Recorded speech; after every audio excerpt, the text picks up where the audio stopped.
out to be going straight up into another banger of a set here. It is Wham up against Beasty, and we're starting right off Dry Arabia, and it's a English mirror of sorts, as we see English up against the House of Lancaster. Yeah, we will not be seeing English on Frisian Marshes in this series. It is English versus House of Lancaster on everyone's favorite map, Dry Arabia. And actually looking at the maps in general, a lot less hybrid picked in this series, more just kind of a lot of the generic standard land maps. Indeed, so we won't be seeing any pure water maps here. Kalogger also not being picked here. Instead, Coastal Cliffs is going to be making its debut here as well in the lower bracket, and King of the Hill coming in as well. I gotta say, King of the Hill, one of my favorite maps in the game. Yeah, it's been a fun one this series. We've seen some very, very exciting games. I still remember watching the Beasty Lucifron one that seemed like it was all but set for Lucifron to win it after some feudal age play, but Beasty showed that Roos is a menace and hard to be dealt with on King of the Hill, and sure enough, he's got Roos under his fingertips again. But enough of that. We see the timer down. Game number 1 of Wham versus Beasty starting. It is the English mirror, English versus House of Lancaster. Yeah, not really a matchup that we see too often, and it's going to be interesting to see just how they are going to be playing this one out. You, of course, have both players right now just looking to grab as many sheep as possible. Beasty with the House of Lancaster. He can take his time because the House of Lancaster, of course, spawns with an additional 4 sheep straight off the bat. Yeah, nice and easy there. We've also, you know, we don't expect us to see any council hall from the English. The king play should be happening yet again, but you know, we've been surprised by plenty of things overall in series going forward. So we'll see what Wham has in store for us. Looks like Beasty did find one of the sheep here around Wham's base, though at the moment he is actually kind of trailing behind Wham's scout.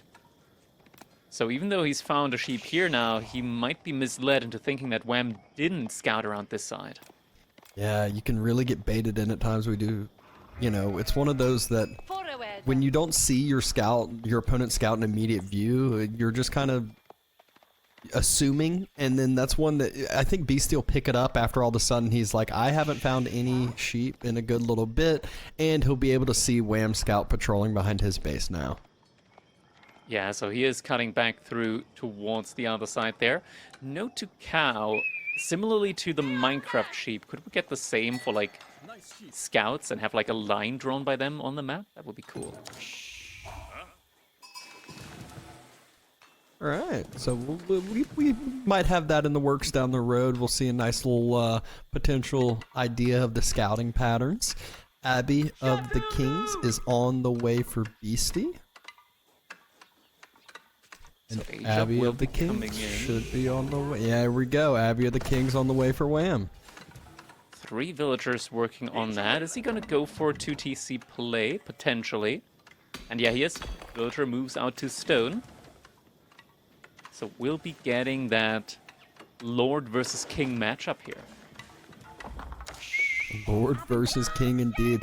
And it's one that King early on, it can just provide so much annoyance. It makes you kind of be on the back foot for a little bit and might give Wham the time he needs for have the second TC play a little bit more. But House of Lancasters, they got those manners. They have their own economic bonuses. We just saw the Marine Lord Anatan map where Anatan had water, and the Manors and House of Lancaster still were able to kind of have the same footing as far as the economy goes for the first couple minutes. Yeah, indeed.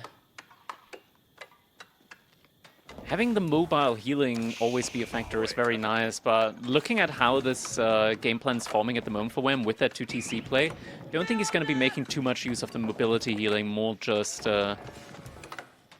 for his king, just to harass a little bit.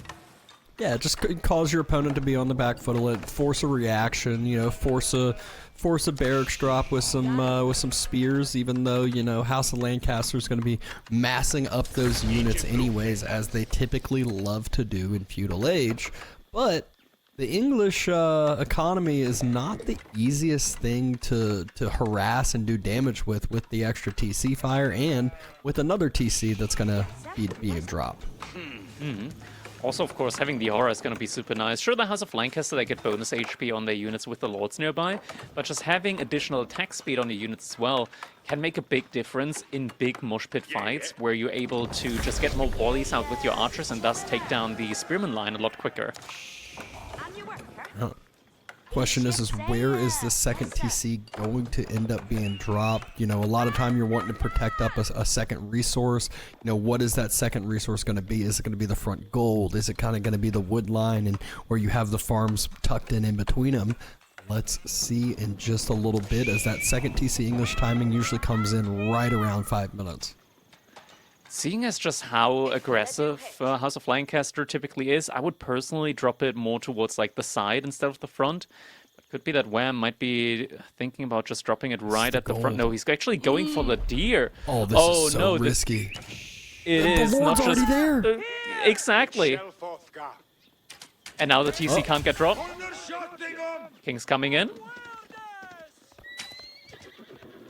Villagers got a little bit of damage on out. He's still going to go for it. Yeah, the thing is, the lords actually have very comparable stats to the king. But there's more of them. The only stat that isn't really too comparable is the movement speed. And the second lord's just going to go straight for the TC as it's being built up. Ooh, this is not looking too good. King needs to be pulled back. Villagers starting to get hit. It's, what, 4 hits for them to end up dying. Good micro there by Wham to circle that one around. The King's on its way back, but we just saw how much damage those lords can actually tank up. TC, 3/4 of the way. I mean, great micro by Wham here. There's another lord on the way now as well. But the TC's TC about will to go finish. up, Villagers will jump inside. Don't even need to jump always inside. get healed back up. Do have feudal age healing for the English here at the end of the day. Yeah, and the king can just like run after for quite a while. Oh, this is annoying. This is so annoying. Oh my god. Great pathing. You gotta love this. Oh, again. Oh. One more hit. Oh. Gets it. And the King is able to pick up a lord, able to get back and get some healing on in to where he will not fall. Barracks is already on the way for Wham as well. That TC, it's going to start being idled quite a bit. Yeah, it's already a lot of hobblers out at the moment. We do get an archer range now follow-up as well. Makes a lot of sense. So, Wham, is he going to invest into his own stable now? Does have the option for it. Would make a lot of sense considering that he does have a lot of villagers on deer now. So food income isn't going to be looking bad for him at all. Already with the +1 pierce armor, he's soon going to be able to just consistently dive this TC. And Wham knows that. He knows that he needs to drop another outpost here. He's going to get his own longbows. Spears are starting to move over that way. Villagers need to jump inside again. There's not enough room. Great micro again by Wham. One villager does fall. The next villager pops out, though. It will die immediately as well. But, I mean, look at how tanky those hobblers are. The ranged fire just does not do much to him. That was without the pierce armor. That's just now coming in. It's not going to get better. Going ahead, sending some of those villagers over to gold. Can get some of those precious upgrades himself. The spears will do a significant job because now the TC fire can, you know, not just focus the hobblers over there. He can re-macro it to other units. Villagers getting forced off the gold vein there. Yeah, Wham at the moment, he's struggling with getting units out at the moment. Beasty already 8 higher in the population count. He's now just going to be able to start burning buildings as well. Another spear comes in. King is going around to force those units on away, but you are right, Beasty. He is ready to end this here and now in feudal. That second TC location's an easy choice, but also so is the forward side Abbey. The wood line is getting harassed now as well, and the barracks. Just when you start investing into longbows, losing out on your wood production, or like just in general on your production buildings, is not something that you want to see.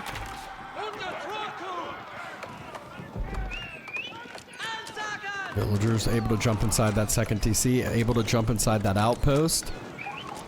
Hobblear's just hanking up that fire without a worry. As they get low, Beasty micros them back over to the Abbey. We will see maybe one go down. Wow. A single unit doesn't even nope, go down. It didn't even down. It didn't even fall. Really needs that longbow number to start massing up so he can start sniping out some of the lower health units, just start being even more defensive and not relying on just idling vills inside the town center. Really needs that pierce damage to come in, but it's now going to be over a minute until that comes in. TC helping out as well, but yeah, I mean, Beasty's just able to burn the barracks. Yeah. Which means 3 less longbows.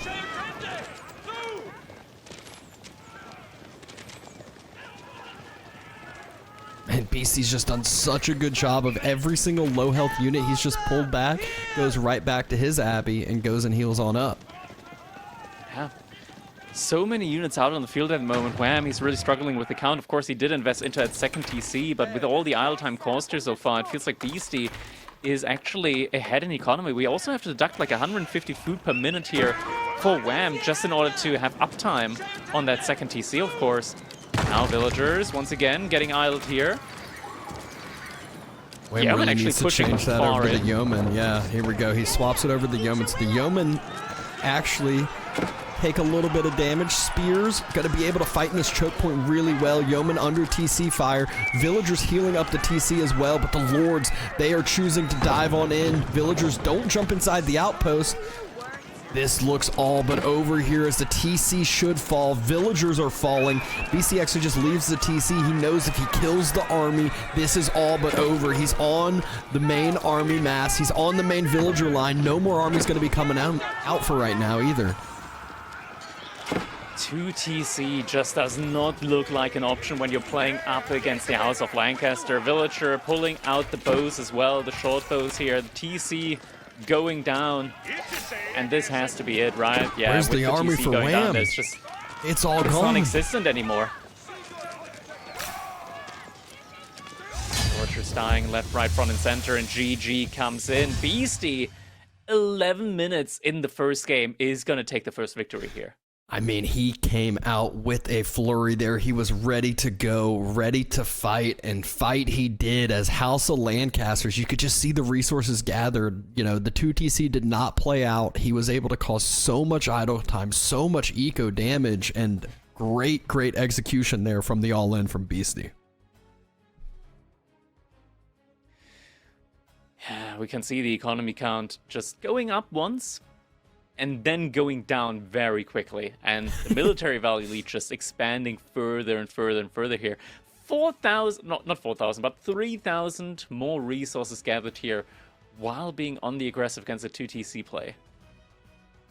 Yeah, I mean, it just showed, just like Marine Lord had said, it's like the first couple minutes with House of Lancasters, you still are able to kind of, I mean, obviously not only outmatch the 2 TC eco, but even if it was fishing, even if it cost less resources to get into, able to kind of be on that same footing, and same footing he did. But now Byzantines, the first choice civ by Wham is what he gets to utilize on Gorge. Meanwhile, Beasty is going to be playing Delhi. Alright, so a classic Byzantines versus Delhi matchup coming in here. Okay. I'm not liking Gorge no less. Now, Gorge, I think, is very good for the Delhi, especially when they get just a little bit of map control, just putting up that little wall layer in the middle of the map, you know, just separating those, or rather combining those 2 cliffs. It's going to make it very difficult for any player to maneuver around the map, especially when it comes to decapping those sacred sites. Yeah, and I mean, what a nice execution on the first game, and now Gorge is the one to follow. I think Gorge was the same second map in the previous series that we saw before, and Marine Lord utilized the Byzantines to perfection there. So let's see if Wham can do the same thing, get this series back on equal footing. Last series was back and forth, constantly tied up. Or is Beasty coming back with revenge as far as the lower bracket goes, a spot that he's not used to being in too much?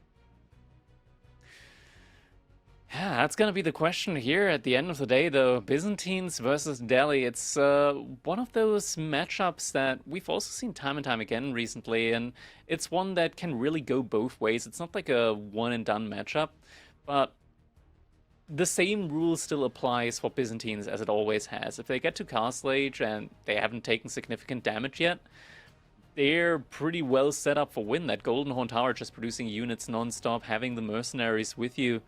It's a lot of free military value in the end. Delhi, they get most of their value through these free upgrades and, of course, the optional sacred site capturing here and there in feudal age as well.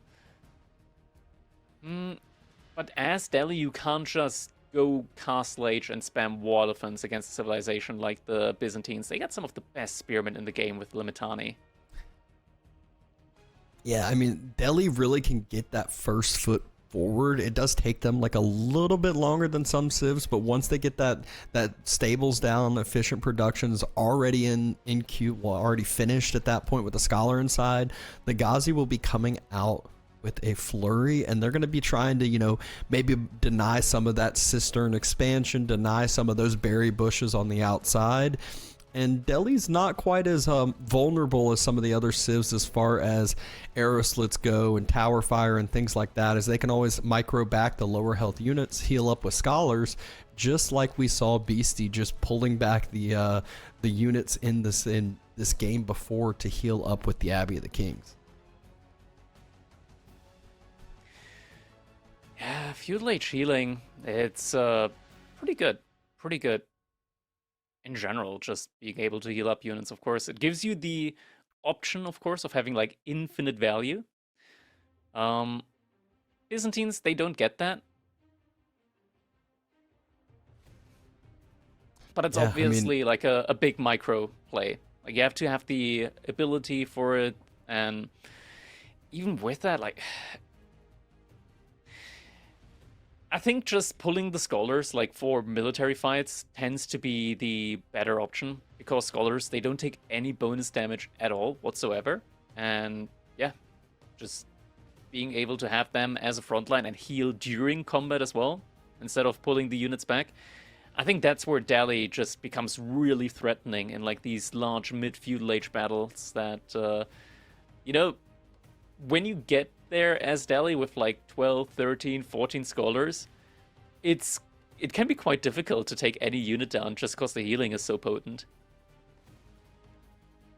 Yeah, I mean, the healing, it always seems easier said than done pulling back those lower health units, but that's one where these players have been playing this game for years and years, and all these little small points are just slight ways to get yourself that little bit of edge advantage over your opponent. So that is one that, you know, Beasty will definitely be focusing in on that. If he's able to get those sacred sites ticking for him early, if he's able to get that gold income in, Delhi is going to be right where they want to be, even matching, you know, the olive oil income that Byzantines will end up having to, you know, boost their military numbers. It's always shocking seeing them go untouched or even take a little bit of damage and still be able to outmass so easily.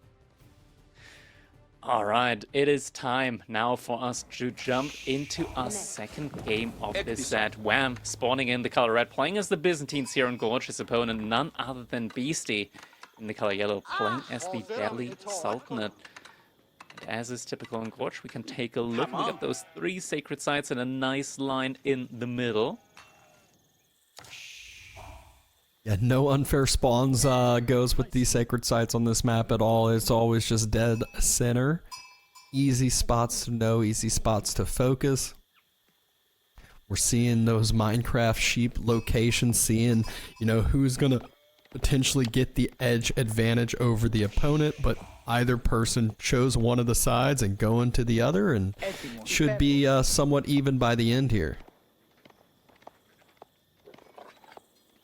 Something to definitely take note of is the sheep spawn here on this map, because Gorge actually has fixed sheep spawns on the EGC version, so the sheep are pretty much always positioned in the same way. They spawn in the same pattern, so to say.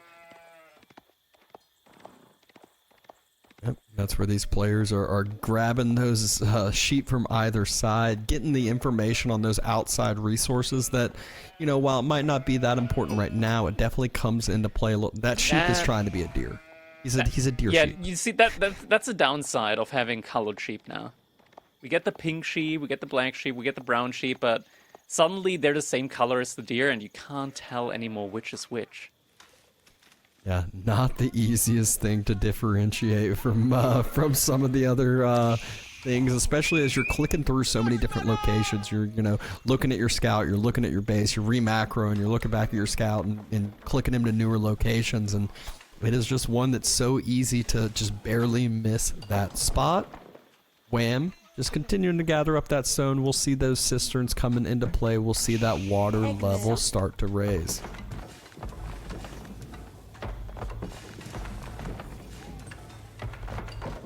Second one will be finished here in just a second, and he is planning on at least a third, probably a fourth here coming before Feudal Age finishes. Dome of Faith gonna be the age-up choice here for Beasty. No big surprise, and we are gonna be seeing the Grand Winery coming in for Wham here on the front side. Grand Winery is on the way now, dropping those sheep off, gonna circle back around, get some more information, wants to see, you know, that first military production building that Delhi drops, which is, I feel like 90+% of the time, a stables.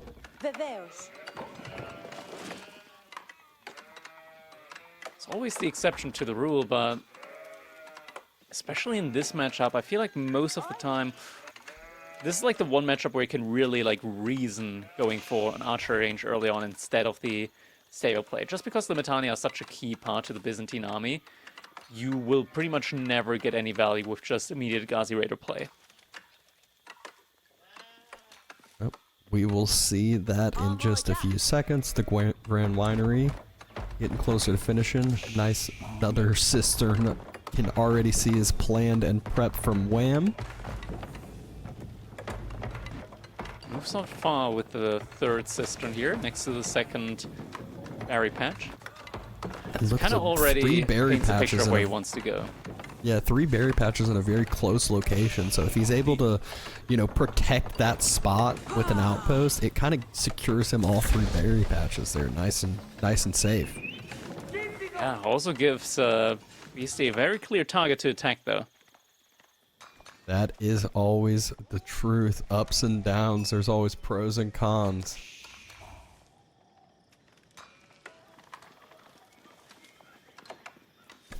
And it is actually going to be the stable opening here.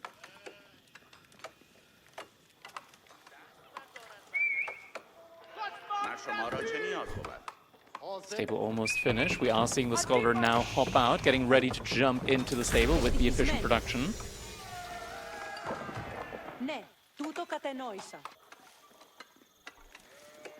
Should be coming in any second now.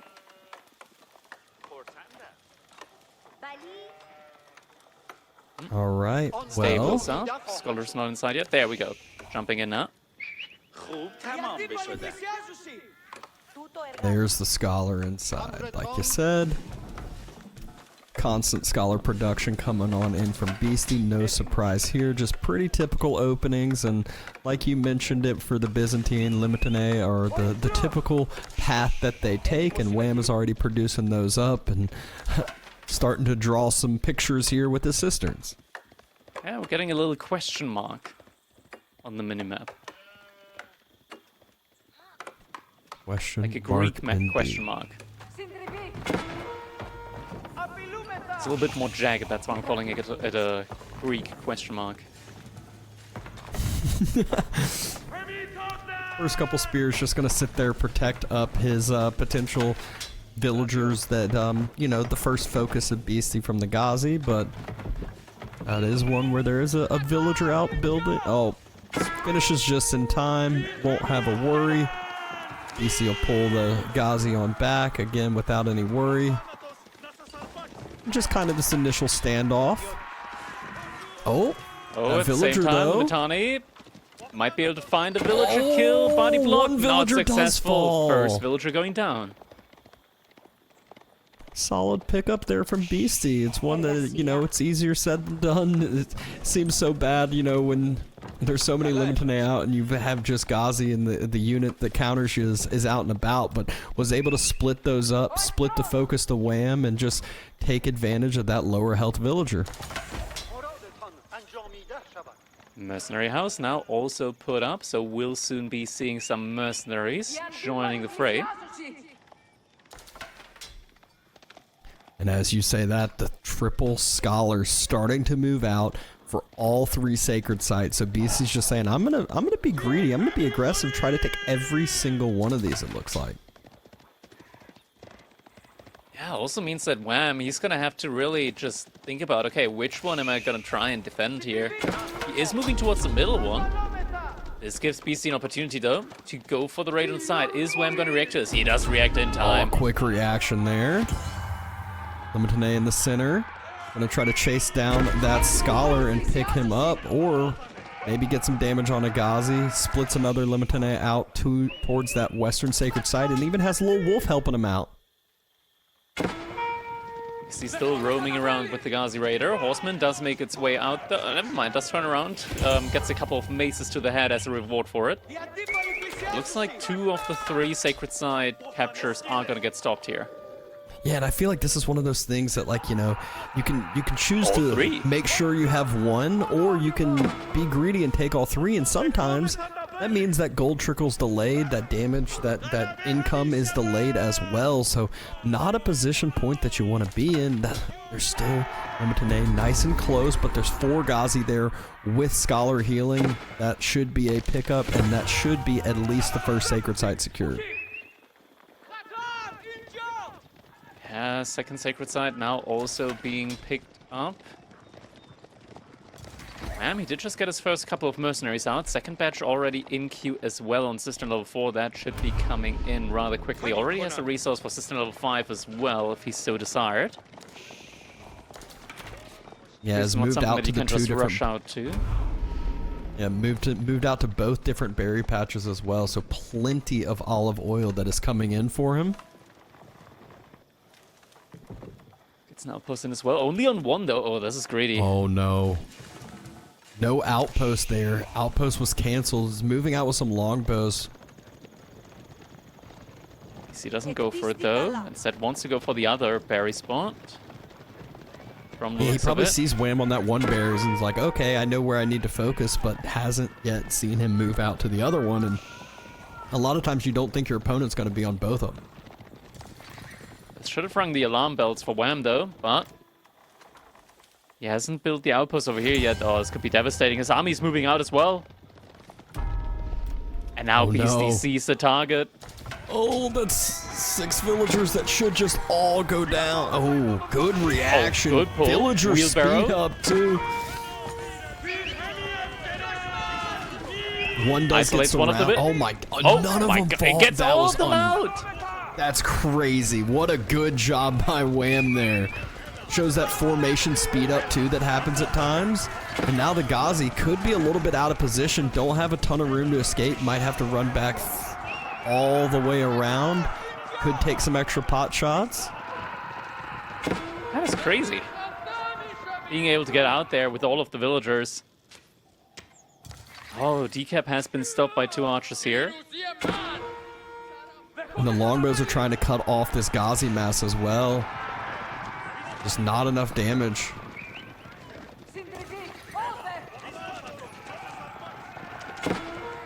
A little bit, trying to hide some of the One Ghazi Raiders. does fall. And now we see a little Wham wall coming up here as well, the foundation of which at the very least. Yeah, Wham does love his walls, and this is not the easiest map to wall on either. It just is... there's not a lot of things to connect to, so it's just essentially just going to be a wall fully across that northwestern side. And there's still just a couple of raids with the horsemen. Big archer mass, but there's horsemen and longbows on the side of Wham, so is able to, you know, have his 1-1-1 army mass a little bit better, which could work out well, but gets taken advantage of over onto the gold. 3 villagers down. Yeah, these numbers right now aren't looking too good for Wham when it comes to the eco count. There was also a little bit of TC idle time for Wham. 20 seconds mean he's down additional villager in theory. Yeah, but will be denying all 3 sacred sites here in a second. BC doesn't feel like he can take this fight here in the center.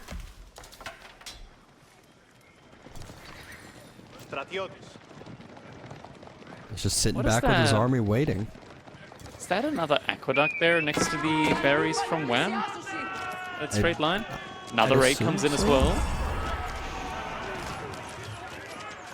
That Fight is many being taken to longbows, the though. front side. Scholars not the hardest to just snipe on out. There's no spears here, so the horsemen able to wrap around, able to try to get on that archer mass. Ghazi, though, being that front line, doing everything they can to defend this on up. More longbows coming in yet again. Another batch is in there. But the horseman count, it's falling. The scholar healing, man, it's just too much here. Scholar healing. Without the spears as a straight up counter. Actually, oh my god, this is disgusting how well these scholars heal up. Yeah, you'd think that, you know, the longbows would have tried to snipe down the scholars, but it was more focused on the archers, thinking that they can one-shot them, and all of a sudden, wham, he's left with just the mercenary units left. Meanwhile, Beasty, he's got 9 Ghazi and 20 archers now. Yeah, it's a rough situation at the moment now for Wham. Let's find another scholar to snipe out, though. It takes so long to kill these scholars, just with horsemen as well. 130 health on these guys. Will eventually get the kill, though. Barely gets the kill. I think that 5th cistern didn't connect fully. It's not connected. Oh, that such a feels bad. Takes you a good bit to notice too, as you're focused in on so many different things, such as sniping out this archer mass, but a good little couple picks as Beasty's trying to build this wall, trying to make it a little bit harder to move across this map. One random Limitane has a little death wish, pokes one of the archers, but does fall back. He's only just now sent out villagers over to gold again. Looks like he might want to transition into maybe a Castle Age play now behind this. Would make a lot of sense, as he's taking a good amount of eco damage. At least with the Golden Horn Tower, he can make up for it with free military units. Does spot out some of the villagers moving out to berries again. Outpost, though, forced up, or focused up, I should say, from Beasty. So not too much damage, and Ghazi are being chased down. There's villagers out on the berries. Yet again, running on away, just getting out in the nick of time. None have fallen yet. Longbows are there to start sniping out the Ghazi and force them on back. So again, good reaction there by Wham. Tani following up as well, so the Ghazi can't really remain for too long. Osman getting forced back now as well, though. And Wham is getting close to an age up. And he's still continuing to chase down these Ghazi. With, yeah, the horsemen, you know, might not be the greatest thing, but the 2 Limitane really make the difference here. And the longbows, even able to just snipe out a little bit of extra damage. Every unit you pick is so, so important here. I think Beasty knows that something's up here. He's massing up a couple more archers. More Ghazi raiders as well. He's getting ready for a push now, just as Wham is about to be able to click up. All 3 sacred sites locked in. That kind of already paints a picture that Beasty has taken map control and that Wham might be up to something else. So Golden Horn Tower now comes up. Beasty is pushing right into the base. Is there going to be enough to defend this push? Olive Grove on the front side. Villager immediately sniped out there. Second villager sniped out as well. A little bit of a late reaction to jump into the TC. Looks like Wham didn't expect Beasty to go for that deep of a dive. Only 5 villagers building the Golden Horn Tower at the moment. That is not that many. Still looking for raids. He just lost a lot more vills. It's 1 there now. But loses both. He's going over to the other berry patch as well. Beasty moved out to the other deer and didn't end up building any outpost over there, but Wham just keeps focusing on the berries, which makes sense. Yeah, Wham actually did manage to get a decap in.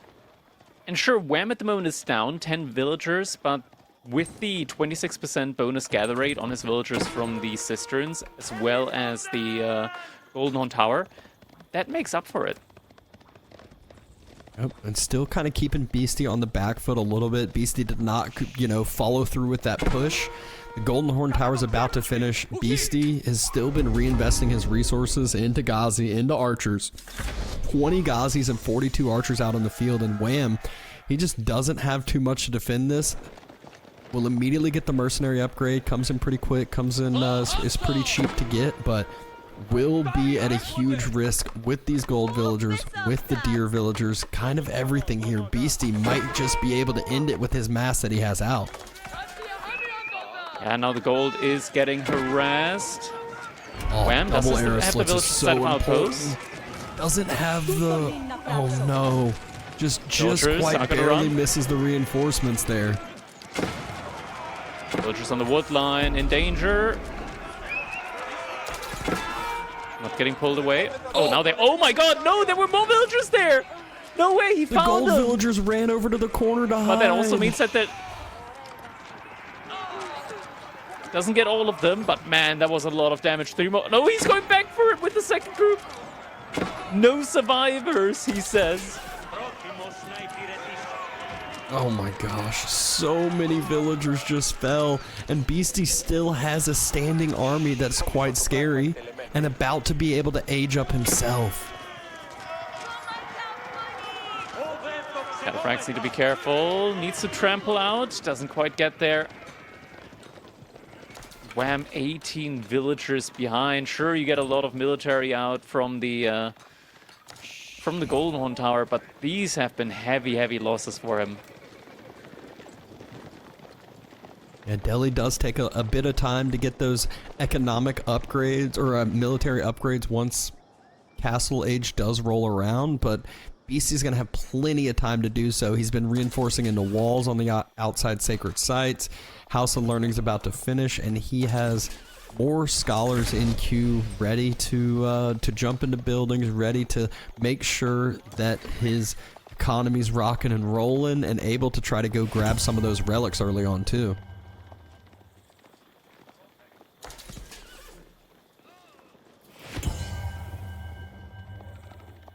Behind this, some Cataphracts trying to make their way through, trying to do some damage to Beasty's economy as well. Beasty hasn't been pro-scouting this game with the Delhi, so he has actually had to move out onto the map for resources.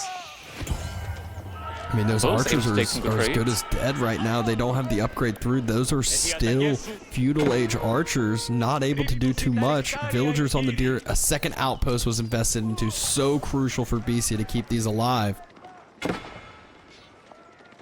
Can this timing push just be enough? Yeah, Wham needs to be careful though with his longbows. Doesn't want to get caught out by the Ghazi. There's still a significant number of them out on the map. Cataphracts are doing a great job up against the archers here as a front line. Cluster Pierce damage is in, Pierce armor not so much.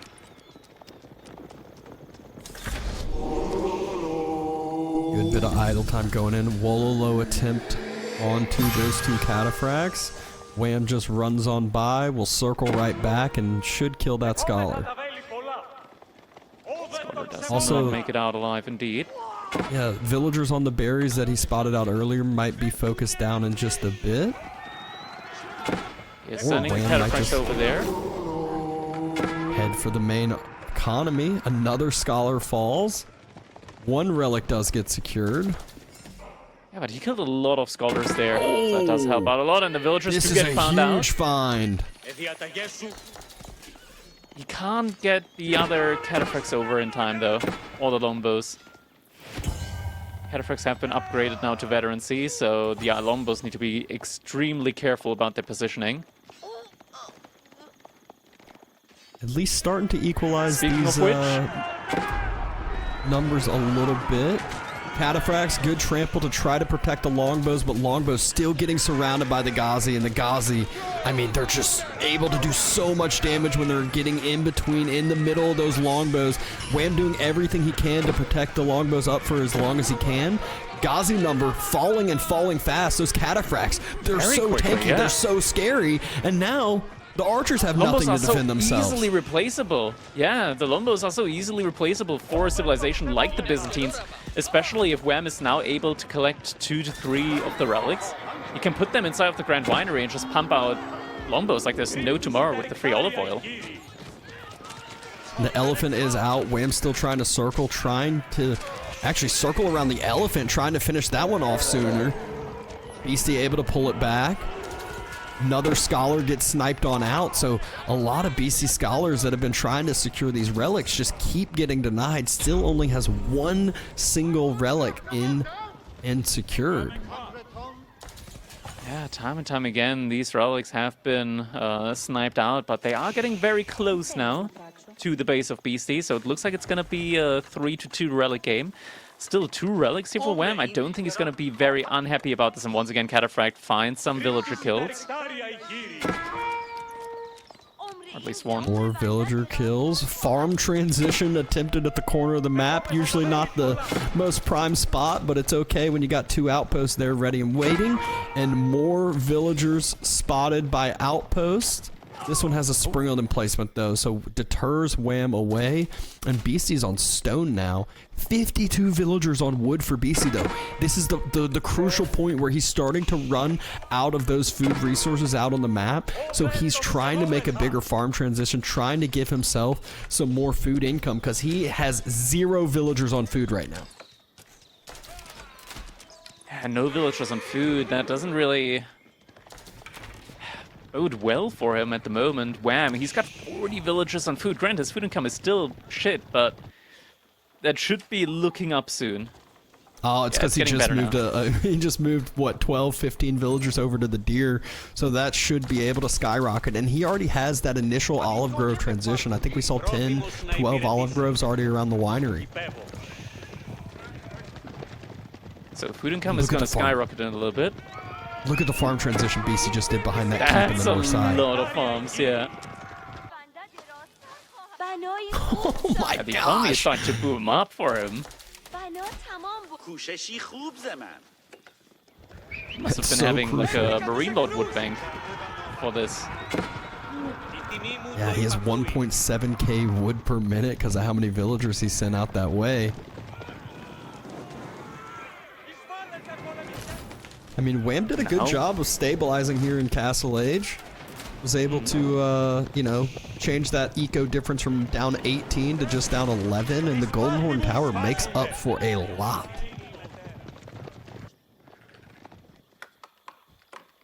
Crossbows being added for Wham. BC already has a bunch of them. But yeah, these raids are going to be hard fought now that the keep is up, and Wham's about to see this economy now from Beasty here. On the corner. Actually doesn't see all of it.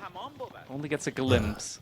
More and more farms, though, coming on in for Beasty. So just a second ago, he had 0 on food. Now all of a sudden, he's got 30 farms in play.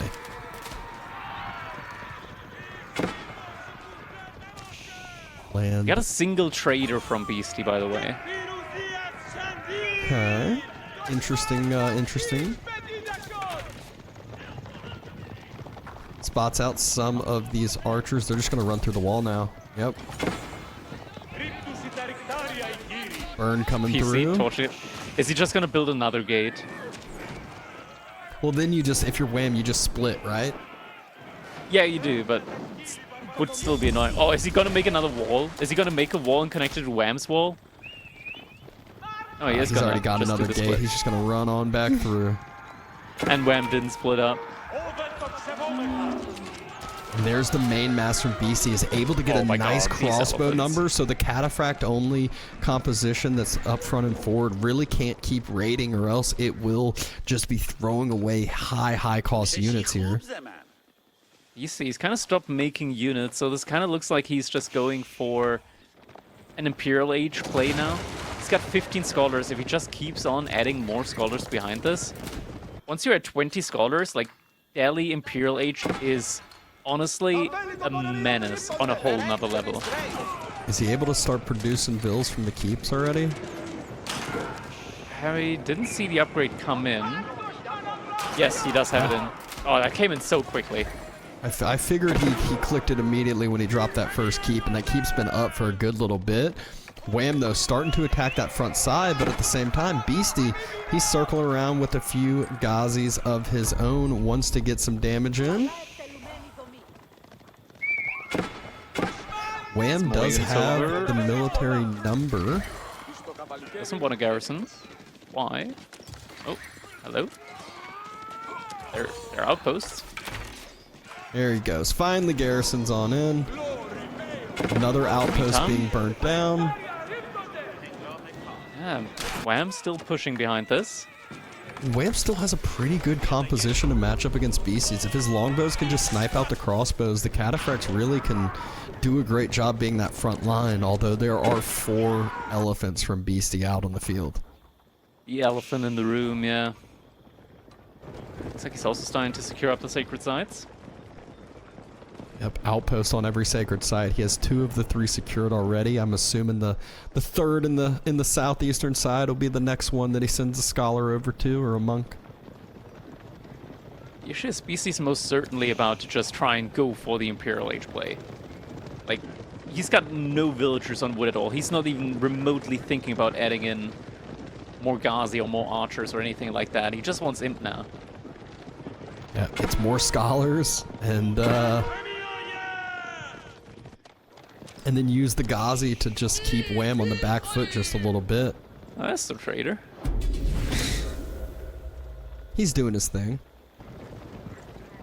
He's vibing. Cataphracts splitting up from the main army. Want to react to the couple of Ghazi raiders that are now trying to raid. And there it is, Palace of the Sultan. Yep. Wham's also about to age up. Not too far behind as well. There's more room in the outpost, but again, opting not to utilize it.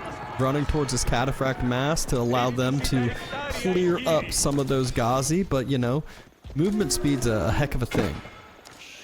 Just sending a couple of Landsknechte in the late game into the woodline is such a, you know, volatile move, where if that actually happens and they find a lot of villagers, that could be an easy 10 to 20 villager kill. Yep. Wham does have enough for Imperial with the next drop off of food. He might just buy it here. And there it is, Foreign Engineering Company on the way. Oh, you don't want to throw your ranged backline away now. I may be a little overzealous with the age up, but Beastie made sure to have enough defensive structures for the age up. Also, just vacuuming up the stone on the map behind this. Yeah, I mean, this is one, I've seen Beastie do this so many times, where it just keeps, and more keeps, because they all act as town centers, but they're also so hard to take down. Yeah, now the House of the Sultan is going to start pumping out those hand cannon elephants. And look at all of the upgrades coming in for BC. This is one of those things where it's like, give it 5 minutes. It used to be like, give it 20 minutes. now it's give it 5 minutes, and sometimes even less than that. I mean, some of those are just flying for 1 minute for Armor Beast. They're oh my gosh. So basically, Power 1 of 20 minute Beastie has all the garrison. stuff. Yeah. This is fine. Yeah, right? not a big deal here, surely. Yeah, who cares, right? Wait, is Beastie even sent Beastie villagers taking to the gold from Wham? Yeah. He's just trying to take everything he can. He's doing that every time. Yeah, he's just vacuuming up. Oh, this could be backfiring a little bit at least. Just a little bit. He didn't get that much gold out of it as well. Okay, Wham just taking his time to position himself. Yeah. Now you see him, now you don't. So solid pickup there, but BC knows that, you know, Wham's going to be a little bit more gold heavy than he is, because his Wham needs gold for separate win condition. Yeah, that's a separate win condition, as BC is just, he just received roughly 20,000 resources worth of upgrades for the low price of 0. And that's when I think that's now pretty good. started. Yeah, we've now started to see some of those come through. All the eco ones are at about halfway. So that economy he has is going to be that much stronger, and he's got 19 extra vills there. Cap hasn't come in yet. We've got some emplacements this time around on the gold vein here. Still, villagers are getting taken down. No second TC yet from Wham. Wham does have some royal cannons, though, courtesy of the Royal Industry Engineering thing, landmark. Royal Engineering Company? Foreign engineering company. You said, yeah. Foreign. Yeah, royal cannon, but it's foreign.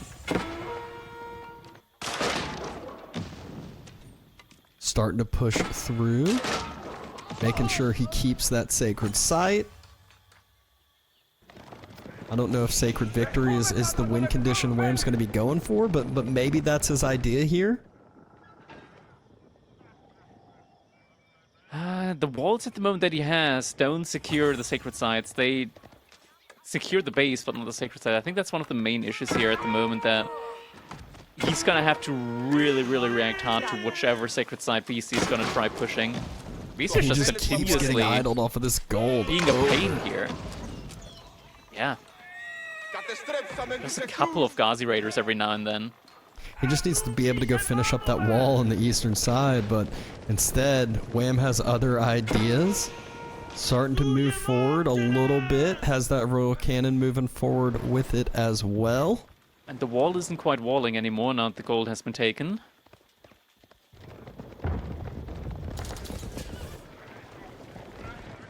Bombards are starting to do some damage in the base at least. Oh, that's gonna be one of the blacksmith techs out of the way. No melee armor. At least not for the time being. EGC is preparing for mass Ghazi Raiders from the looks of it. Wham has 10 Landsknechte in the mix. I mean, that's so devastating in these massive engagements here. If he's able to get on top of that ranged mass. 5 scholars. Oh, okay. Being able to reduce the scholar count would be nice, but they are just going to be jumping out and zooming across at lightning speed. As you know, when scholars research enough technologies, they do unlock a light travel speed. That is 5 less scholars in a Moss, though, so those Imperial techs are coming in just a little bit slower. Beasty, though, he's just sitting in a corner. He's like, look, you're going to have to come to me. I assume Palace of the Sultan's up in the north behind his, behind some of his stuff, because if not, he could be at a risk for... Yeah, okay. It's behind a lot of it. So in order to get a landmark victory, I mean, honestly, Wham can take down a lot of production here. The triple relics also. Yeah. But this is also... Being able to take the triple relics would be huge for him. I mean, he could just take down 3 of the landmarks and then just go for a mass cav, go for the 4th landmark type thing. Mass cav is dangerous because Beasty at the moment has 3 additional war elephants on top of the 5 that are already in, like, out there in queue, and now also switching to mass hand cannoneers at 2,000 gold per minute. Beasty is not sparing like any expense at all at the moment. A lot of royal cannons, but now Beasty's moving out. See the army. The outpost gives him full vision, gives him full information, but, I mean, Wham's up 35 in pure numbers as far as military goes, because he doesn't have as much in the economic count. Cap is in progress at the moment. Lombo's doing a good job, but Wham, he needs to start taking care of the decap. A single crossbow's moving over to deal with that. 3 more villagers falling. Beasty has plenty of resources in the bank. This is one of those bait and switch situations where you don't always want to be taking down the economy because he has so many resources in the bank. It's just going to allow him to all of a sudden have 120, 130 military units. Royal cannons need to be careful, but cataphracts are ready and waiting. Wrap around, at least attempted wrap around. Oh, that Royal cannons doing a great job. Did not work out too well. Front side of elephants now going to start getting swung upon. Time to charge. Charge coming in. Big charge. Right through the center line. All the elephants that can take down. He just disintegrated. It seems like Wham just had too much military. Beasty had too much in his economy. He was not ready for this. And now those royal cannons are knocking at the doorstep, knocking at the production, knocking on the keeps. And this is not a good situation for Beasty all of a sudden when it seemed like he was so far ahead this whole game. Yeah, Cataphract's just proving to be a little bit more valuable than the elephants in this one. Just the trample ability, being able to run through Beasty still with a ton of resources in the bank. The collected resources are pretty even between them. Destroyed ones, though, not so much. Wham having destroyed 10,000 more resources worth of buildings and units. First keep now gone down. Decap is coming in. He's gonna go for landmarks I think now? at this point, Wham, he doesn't care about the sacred sites anymore. He's just going for the landmark snipe.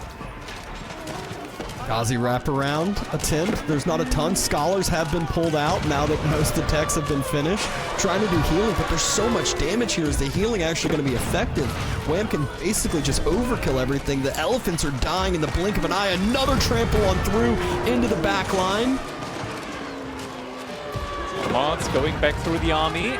The healing's just not enough. There's not enough units here for Beasty to be able to take down enough of this, but it all is about the reinforcements. If he can keep reinforcing this, slowly take down these units, it might just be enough. Wham's numbers are slowly dropping, and the reinforcements are so much further away. And the Lombos, they've just been focusing the elephants for the most time, and that's not a unit that you want to focus. They have so much ranged armor. A few more cataphracts arrive. Royal cannon, only one single one left on this front side. It has been taken out. Military numbers are dead even now. Beasty's bank, though, is quite low. He has a lot more in queue than Wham does. Behind us, Beasty once again still going for these raids. So many villagers yet again just vacuuming up the resources on the map. It's friendly. They're friendly. Yeah, a little cooperation going here. The thing is, all these villagers are about to die, though, for Wham at least, as BC, he's moving over. And yeah, it's behind the wall from Beasty, so Wham can't get there directly. Seems so good for Wham for a second, but then he just oversteps a little too much, and then in the blink of an eye, Beasty, he's going to be back up max to 200 here in a second, and Wham, he is struggling on the resources. With all of those Ghazi Raiders coming in, more outposts getting pumped up. Not coming in time. That is just heavy losses now on the economy for Wham.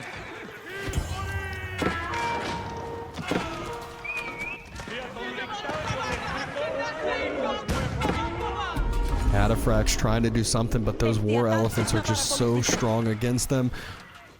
Reinforced outpost came through on one of them, allowing the Mangonel emplacement to do enough. These Ghazis might just be cleaned up before they're able to fully take down everything. Like that, Wham able to stay in the game for the time being. He's got a lot of olive oil per minute at the moment, and he needs that. He needs that desperately, as the gold at this point for both players is running dry.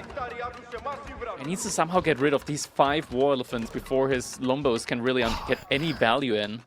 I mean, look at the population difference again, though. BC's 200, Wham's at 118 to 200. He's just taking all the stone on the map. He's pumping out those keeps. Like, how is Wham going to be able to take those down? And Wham was never able to deny the relics. Wham was never able to really kill enough stuff because Beasty just had so many resources in the bank from sitting there and being defensive.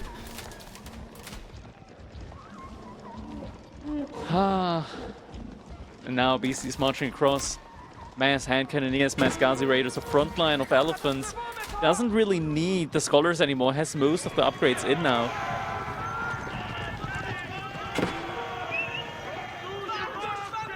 Cataphracts maybe out of position. Oh, never mind, there's an opening. And now inside of the base of Wham. Oh gosh. Siege. It's unprotected, gets the body block in. But nothing to take down the elephants with. He's trying to do what he can with the cataphracts as the front line, trying to let the crossbows do some work, but just not going to be enough. Elephants are just clearing everything in their path and not taking any damage at all. One elephant getting closer to going down, but Wham's whole army is getting close to going down. And elephants in the late game. I tell you what, that's a pretty good unit right there. The entire economy for Wham, at least food-wise, pretty much idled out completely. Another charge comes in, desperation charge at this point, trying to get him out of his base. And Cannoneers trading out well effectively against the cataphracts as well. That has to be it. Continuous stream of free elephants. The game ended up a lot closer than what it seemed to start, but Beasty able to hold, able to play that late game deli and just take it all over. Once Wham over just a little bit, Beasty goes up 2-0. Building up that lead, yeah, Wham. He now has to be really, really careful. 2 more losses like that, and Beasty is going to be able to advance in the series, and it's a lot riding on this one still. Might actually potentially set us up for an El Clasico when it comes to a Beasty versus Marine Lord set, though not in the grand finals as we're used to. I say used to, like, it didn't even happen that many times, but it's become sort of a meme. Look at the stone difference. Beasty almost 10,000 stone gathered. You saw how many keeps he had, crazy. all those outposts and placements and things. It's just absolutely crazy with what he does with Delhi at times. It's funny that we have the maximum trader count there just because Beasty misclicked into 2 traders. See, everyone misclicks a little bit, you know? Or maybe it was just the game plan. He's like, look, this is going to be a long one. I'm going to get these 2 traders. They'll pay off. Don't you worry.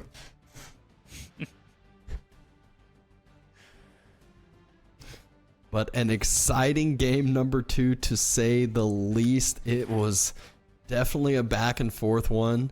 And we are going over to Pigeon's View. We didn't get to see Zushi at all last series, but Beasty able to have it as he had both the Chinese options on his side, and Wham opted for the lesser of 2 evils in his eyes. And it's going to be up against the Golden Horde here for Wham. Wham gave Beasty the option of Sengoku or Golden Horde. It is going to be the Golden Horde. That's going to be an interesting one, I feel like. Just because, like, we already saw Golden Horde today. It was against Abbasid. Didn't work out too well in the end for Golden Horde, but there's still so many different avenues to explore with that civilization. I honestly think that in Castle Age, like in a fast Castle Age scenario, against a slower civilization, Golden Horde can be kind of obscene. But then again, you're not up against a slow civilization up with the Shushi. No, not by any means. They're actually, I would say, one of the quicker ones if they want to go fast castle. They probably have one of the quickest fast castles in the game that they can do. But we'll see what Beasty has in mind here. Pigeon's View is a map that usually people like to, take a bit of the map control. The stealth force definitely proved to be quite an annoyance. We saw a very quick game on it earlier today when Marine Lord just overstepped, or as he said, he didn't do as much scouting as he should have, so he kind of made a few too many units on one side versus the other.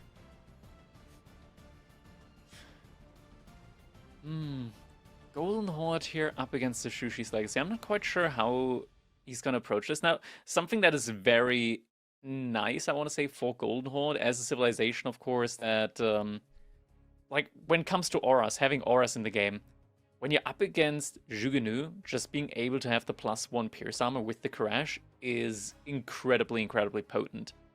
You don't necessarily need the age up with the like the Roost Shield age up with the +2 ranged armor, because armored units in general already take very little damage from Jugenu baseline. But being able to extend that to other unarmored units with the Crash is actually pretty good. Yeah, I mean, that's one of those things you don't always think about, and it might change Beasty's mindset there. We saw Marine Lord, he opted for 0 ranged units at the start of Castle Age, or even in Feudal Age as well, but then made that transition later on as he forced Anatan off it. So we'll see if Beasty kind of has that same idea, swaps up his unit composition, especially in early castle, where things I feel like are so important. I feel like a lot of these games are decided whether, the first person hits castle, it's like, are they defending an all-in efficiently? As we saw last game, Beasty was able to have so many Vil pickups when Wham went up into castle. Yeah, I mean, it's these things where if you get a couple of really good raids in, these things just kind of compound on and on as you scale with the duration of the game. It's kind of interesting just like looking at Golden Horde, right? Because they produce everything in batches, but at the same time, their villager batch production doesn't scale 1-to-1 when it comes to production speed. So as the game goes on, they actually have a nice little villager bonus there when it comes to just having more villagers out at the same time. Yeah, I feel like the batch productions, it's a blessing and a curse at times. It's like, it's nice because you're like, oh, I got multiple units coming out, but it also means that sometimes you're waiting quite a bit for those double units to come out when you need more units out sooner. So we'll see what Wham has kind of game planned here. A lot of the new civilizations, while I wouldn't say they're like figured out all the way, there's still a lot of different options and kind of a lot of different things that people can do with them that the opponents might not expect. It's hard to practice now against all the civs because there's so many of them out there now. Yeah, it's a ton. So many new matchups, and you kind of have to have like at least a basic game plan for every single one of them. And it can be kind of difficult. This one is going to be one of those where chances are you've never played this specific matchup. It's probably not one that you've practiced before. Golden Horde versus Shushi's Legacy. The one thing that we can take here just from like basic stats is that Shushi's Legacy has an insanely strong tempo play. Like, we're getting to the point where by the time Golden Horde reaches Feudal Age, Shushi's Legacy is ready to click up to Castle Age. Yep, and then the Golden Horde will have quite a bit of timing to wait until their age up comes on through. So it can definitely get sketchy here for the Golden Horde. But let's see what is in store here for this game number 3. Beasty leads the series 2-0, playing Zhu Shi versus Wham on Golden Horde. In we go. Player scouting for those sheep. Beasty is spotting out the base here from Wham. Looks like Wham has been able to take the majority of the sheep on the left-hand side. Granted, it looks like there weren't even that many spawning in on the left-hand side in the first place. Yeah, actually, never mind. The left-hand side is just completely barren of sheep. It's all on the right side. That's so weird looking at... Oh no, and this is gonna feel so bad for Wham. He's circling around the left side still, and Beasty, he is just going to mop up the map with sheep, and it feels so good with Zhu Shi. Oh yeah, Wham is actually. Yeah, you're right. I was getting my colors mixed over here. Yeah, Wham. Oh my god, Beasty is gonna go the entire distance and not find a single remaining sheep on the left-hand side. This is frustrating. Oh, this is such a feels. I feel like this is one of the things too. There's plenty of tilting things in AoE 4 at times, depending on how you look at it and stuff. But I feel like this is one of the things that can get players tilted the most and early on in a game, which really can affect your mental. Yeah, most certainly can. It's just incredibly frustrating because this is something that you can't really influence, right? The pattern for scouting is like pretty established at this point. And look at Beasty, he's really being thorough. He's like, nah, I know where my opponent's scout went. I know that they're like Wham as well. He hasn't found that many sheep yet, but like this is just crazy frustrating. Actually, no, he dropped some off already, but yeah, it's 13-6 with 10 more on the map. Wham circling, up forward. BC will definitely be able to grab the few behind his base if that's where he ends up pathing, but Wham's still going to get the nice benefit here of having a more significant food source that's safe and secure for a good bit of time here.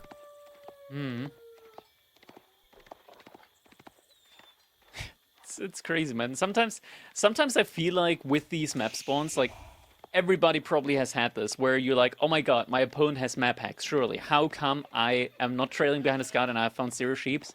And then you just look at the replay, and you see that all the sheep spawn exactly in a way so that you did not find them. Like, in the worst way possible. And actually, it seems so bad, but Beasty's going to be able to pick up the next 2, and 11 to 14 isn't actually the worst. Oh, he passes by him, never mind. Even still, 14 to 9 isn't the craziest. There's 2 left out on the map, 3 left out on the map. With the ones that are left out on the map, like, Beasty can still get somewhat even if he finds the remaining 2. Keep thinking those are right in front of the base. They must be hiding nice in the stealth forest. Nope. Nope. Oh, wait. Oh no, Beasty. This would have been such a grand meditation garden spot, but he went for the much worse one. And oh my god. No, he saw this. Wait, why did he not go? This is so good. It's a large berry spot, stone and gold and woodline. Why did he go for the other one? Did he see it late and he scouted the sheep and he still didn't go for it? He must have been distracted. I don't know. The Khan and Torgoods is the age-up choice for Wham. We got 40 seconds till it's going to be finished. Nice and patience here. You don't really care for the safety of the meditation garden because, like, if it gets taken down, that just gives you more time to, like, get units out in Castle Age if you go for fast castle play. Like, at this point, I would have legitimately... It was so much better, I would have just cancelled even at halfway and just build up with, like, 4 villagers instead. This is also so nice for Wei. He decided to go out onto the back deer pack too, so all the sheep he does have, he's not even really gathering from yet. Not even going to need at this point in the game here. But Horseman spotted out from Wham, so knows that his deer villagers might need to move here in the near future, or he might just need to have his own reaction here in a second. Horseman coming in. Is that Torgood first or Khan? I think... Do we already have the Khan in at this point? I think it's the Khan. It is first Torgood and then Khan. The Horseman spotted out villagers, starting to pull back on away, but Beasty says, no, I'm not falling for this. He knows that there were... about the... Yeah, he saw it earlier with the scout. Yeah. There's so many villagers there, though. They just pull out their shivs. They should give them enough time. He needs to wait for the Torgoods to come in before he's able to finish off the barracks. And this is what I was talking about, the blessing and the curse. It takes so long sometimes, and there we go, finally on in. Villagers can pull their shivs out again, but Beasty's not even gonna go for it, as he does not want to lose those horsemen. Barracks is so delayed, though. Yeah, it's very annoying. Khan now also coming in. And this must be such a tilting game at the moment. For both players, of course. I mean, actually, probably more for Beasty. Like, Wham, he's getting a little bit annoyed by the horseman here, but, like, really, this has been just very unfortunate for Beasty. Like, getting the scouting information late on the ideal meditation garden spot and ending with the much worse spot now instead. He is getting the pro scouted deer in now, though, so does have a lot of food income from that. Yeah, I don't think that'll be too much of a complaint, as 4 deer were just dropped off already, and BC actually has 6 scouts, so he is just going to be able to just grab all the deer on the map, but it's going to be hard to grab the 2 from Wham's side, considering Wham's already been on one of the deer packs, and the other one's quite close to his reinforcements and quite close to his base. Yeah, now also with the fortified outpost here, it's going to be very difficult for Beasty to take these deer away. Not that deer stealing is that lucrative anymore due to the changes with the DK. More importantly, though, he grabbed all the ones near his base already, essentially. I think there's maybe 1 or 2 left that he'll have to go back out for. Point of interest is being taken, so does now see the units here from Beasty. Not enough spearmen, so in theory that is a fight that Wham could take. Oh, double stun coming in though. Circling back around. Just waiting to see how far Beasty is willing to chase this. Still more units coming in from Beasty. Wham behind this. What is he looking for? 13 villagers on gold suddenly. Yeah, he's thinking about aging up, I guess. Look at Beasty's food income from the deer already. It's just sky high, 916 food per minute, whereas Wham's only at 600. And I mean, this is really where it proves to be difficult. Outpost already up on the gold. Quick reaction there from Beasty. Only 2 villagers jumping the outpost, so there's the village right next to it. So plenty of safe spots for Beasty's economy to hide. Fortified outpost does force the army back for Beasty, at least for the time being.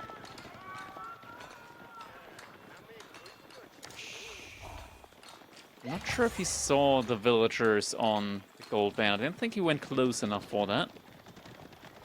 Seems like both players now.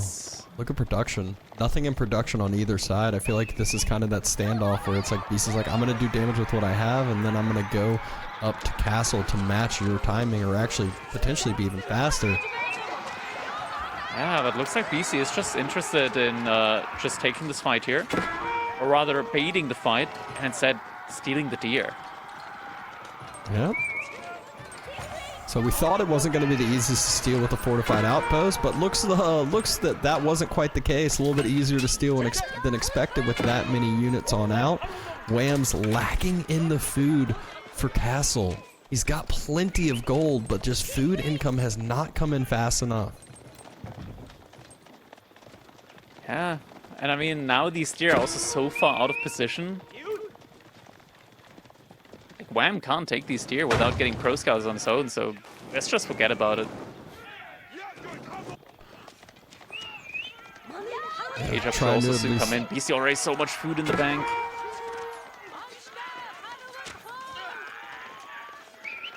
Just moving up. Rally Guru's now in queue. Mount Blue Academy also coming in. But one age up finishes in 20 seconds, the other one in 100.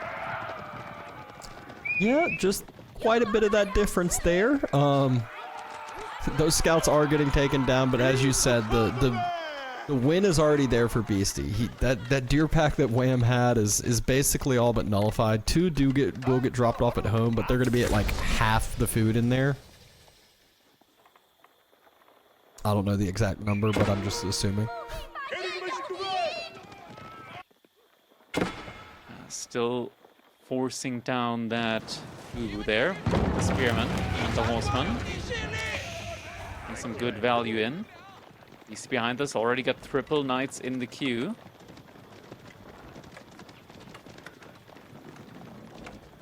Wham might be a little bit out of position queue with his army.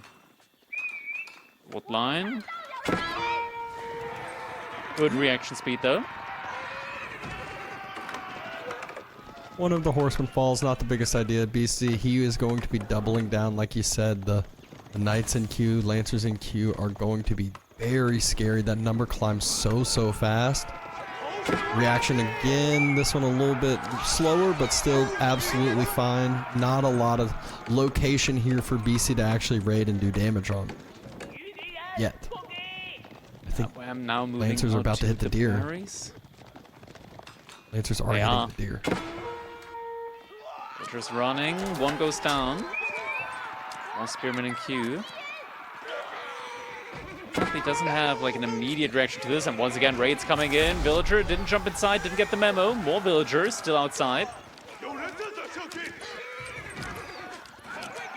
And the scary part is not these spears, it's not these horsemen, it's the lancers that are now arriving. There are some spears here from Wham to try to defend. TC has done a great job of clearing up the spears, but the Lancer is just so tanky in comparison. A few more spears arrive. A few more villagers are falling here, so Beasty getting a little bit of an economic lead here, but sacrificing some units to do so. Mostly sacrificing that early tempo as well, but what Beasty's also getting behind this is the quicker play into the relics here, as he's already got this monastery up and the first monk out on the field. And just continues raiding now with these individual knights into the woodlines. Woodline's the gold. He's kind of all over, and Wham, he's scrambling here, trying to build some Wham walls on the backside. It's always nice getting the backside secured so those Lancers can't just constantly circle back and forth. Woodline, though, has another 3 Lancers on it. There's spears there already ready. Crossbows. 2 crossbows in queue. 2 more spears here. Blocking at least a little bit. Little stun also coming in. Villagers still getting taken down. In and out.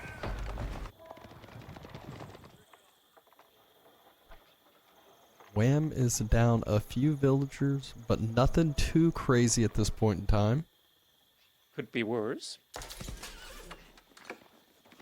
And this is the big point for Wham. That deer economy is starting to slow down now. His food is definitely hurting though, but Beastie's is not going to be the most delightful.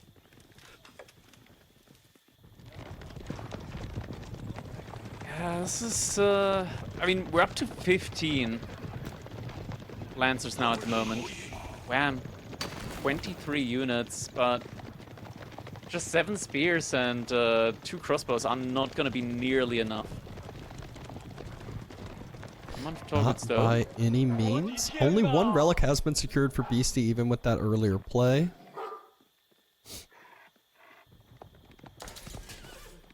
He's now surrounding the entire base from Ram. About to be getting raided on multiple sides. No reaction yet. No Both reaction. villagers need to get pulled. No wheelbarrow. Oh, they're so slow. 1 more villager. 2 more. Nope, just 1 villager. Spears arrive. A couple crossbows there do a little bit of deterrence, but still nothing too crazy. As a few more crossbows pop out, but the front side berries.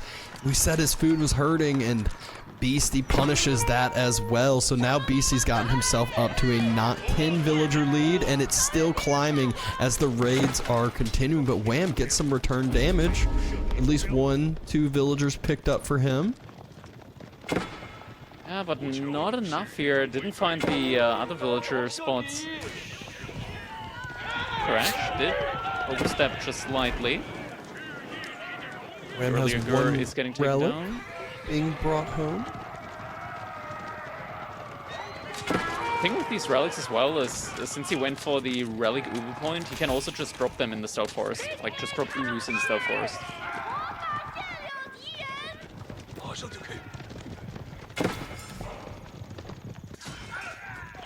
Wham at least keeping decent track, it looked like, of this back Lancer mass, but it's surely gonna circle around right around to his woodline yet again. And Lancer raid, villagers getting pulled back late. Oh, that's so many additional villagers getting taken down. I'm just losing so many units here. All good, body blocking. Solid body blocking, spears trying to close the gap, trying to arrive just a little bit slow. Villagers, though, they're still at risk, but Beastie doesn't opt for it, doesn't want to lose this Lancer mass that he has. He already lost a good bunch of them there, but yeah, it's up still 18 Lancers at this point. Shaman gets sniped. And Beastie having the 2-point of interest in the mid-map is so crucial for him, because he's going to see the raids coming his way from so much further away. He's going to have that information so much earlier in comparison. Yeah, it's going to be very difficult for Wham to really find... Oh my god, he also sees the Uwu just as it's being built here in the corner of the map. Frustrating.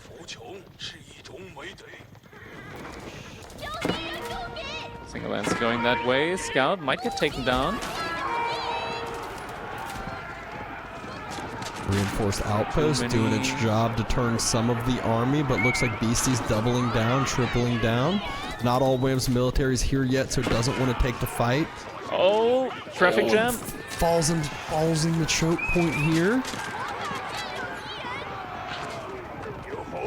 It's getting a little stuck as well. Still not that many Jugunu numbers in, but might just be enough. The fight is getting taken. Wham feels like he has to take the fight. Spin the front side, no crash here. Only a couple crossbows there, not helping too much. Spears there. And Wham's numbers, I feel like, just fell so much faster. Still 17 lands out here. There aren't that many Shuganu left at the front side. Still more than enough, and now there's not really that much of front line left in turn for the crossbows here. Shuganu pushing in. Spears are all gone. Very weak the knights. front line for Wham is all gone. The crossbows, the few crossbows he has are falling back under the TC. But where are those villagers going to run this time? They don't have a spear mass to run to. They don't have a lot of safety to get to. And Beasty, he's headed right for it. So many villagers on that wood line. This bounty is getting redeemed here. Able to provide just a little bit of additional front line, but still so many villagers going down here behind this. Beasty though, down to just 4 Lancers. Yeah, Is really Wham solid surviving hold. this? It looks like it. Yeah. Hold, but Wham still survived. down 14 villagers. Yeah. I mean, still crazy though that he survived that, I'll have to say. Absolutely crazy. And it's We're on 3 2 relics to relic 0. Gurus. No, they're relic Gurus. There's 2 relic Gurus. Oh yeah, 2. Wham is getting a lot of passive stone per minute in at the moment, so that is helping him. That is helping him a good bit. Just being able to constantly produce these Torguts. Yeah, it does have all 5 Uvus that he has on out. The boar being snagged though, and Beasty going for some massive walls across the center of this map. Shocked he didn't opt for it a little bit more aggressive in front of the boar, in front of the sacred site, but you know, getting the walls up is really all that matters for him because he knows what position he's in. If he can just extend this game further, he's going to be feeling so good here. Wham is banking up a significant amount of stone behind this. And if he were to be able to get the production upgrade on the archer ranges, just being able to triple produce crossbows would help him out a ton. Still needs an answer for the front line though. What will that answer end up being? He needs more resources, needs a little bit of everything here. And I mean, Beasty's up 25 more pop than him right now. He's trying to find some return damage, but it just runs through the point of interest vision locations, and it's going to be, again, so easy for Beasty to react to the attempted raids that Wham's doing. Yeah, Horseman now being switched into for Beasty. At least the upgrade is coming in, the veterancy on the Horseman. And we are actually getting... Is that the Karash Edict that's being researched right now? I think that might be the Karash Edict. It is the Karash Edict, so that way Wham, he's going to be getting a ton of Karashs out. For every single unit that he produces, there's going to be an additional Karash.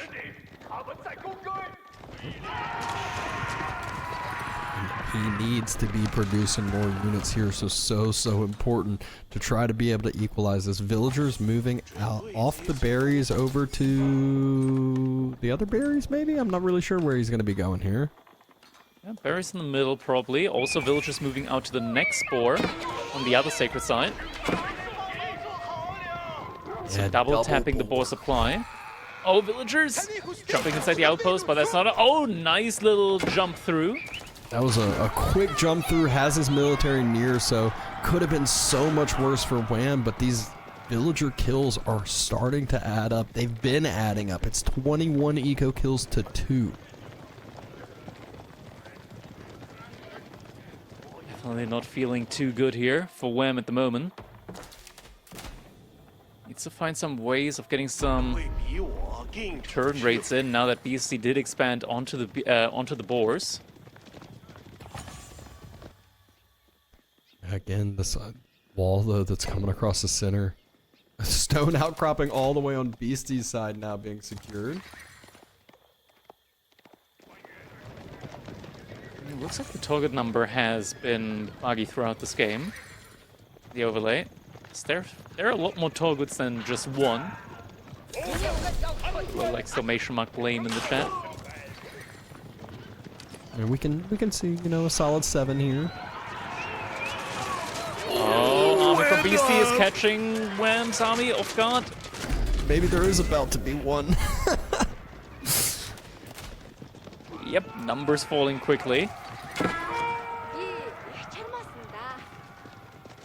Also don't see the crash numbers here.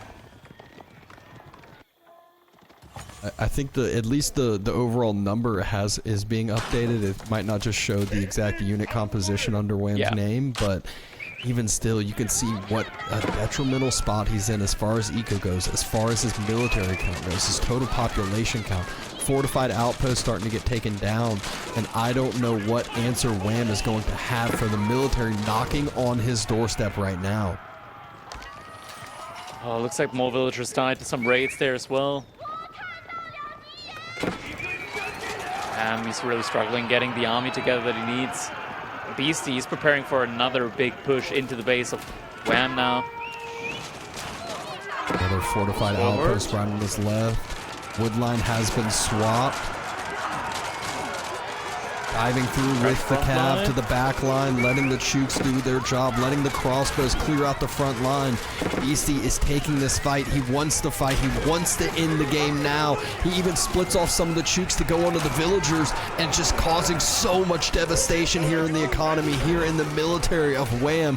And it looks like this might just be all but over. Well, it looks like it. More crossbows coming out, but the Chooks just not caring about that at all, taking every single one of them down. Front line from Wham, it's also getting melted here due to the crossbows at the front side. Reinforced outposts just not really able to do enough there. More reinforcements coming in, but Beasty just not really intent of leaving the base of Wham anytime soon. 22 villagers right now down for Wham. Beasty just continuing to now kite back with the crossbows. Don't want to be under TC and fortified outposts with those without a front line, but splits off a few lancers over to the side as well. Now has that front line there, clears up a lot of the spears again. Wham is at least fighting on the defensive point, is holding yet again, so is continued to extend this game, but it's not looking great. Beasty's grabbing the berries on his side, on both of his sides. Literally all the way on the southern point of the map, he's taking the berries. Beasty cannot go for farm transition in this game. Like, farm transition right now would probably just give too much of a window over to Wham. But he's actually setting himself up for potential farm transition with the amount of wood that he has in the bank. But now I just see that that is not for farms. That is meant for... Siege. Siege. Oh my god. Oh my. Oh, how fun. This is one of those points that I think is another thing that gets players tilted when all of a sudden there's 3, 4, 5 nested bees, 6, 7, 8 nested bees. It's like, what do I do? And oh my gosh, Wham now finally sees that his berries are being taken. He needs food himself. Our berries. And the second he goes for it, Beasty's pushing on the other side. Yep, Lancers diving back into the base yet again. 15 villagers idled out inside the town center, but Beasty sees an Uvu and says, "All right, let me just grab this Uvu. I'll burn that one on down."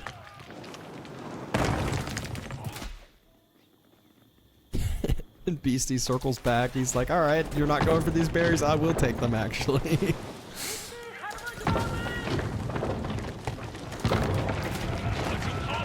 So the 4 nested bees have popped out, so has a trebuchet. So this time, if Beasty wins this fight, he's taking down a lot more infrastructure. He's not losing as many crossbows. He's not losing as much of that back line. Uvu starting to be the first thing focused. That's the relic Uvu in the base here for Wham. Can we check if Wham actually changed the edict in the golden tent? Wait. Is it active? It says carriage edict. Okay. Looks like just UI not showing things, but it is on the carriage edict.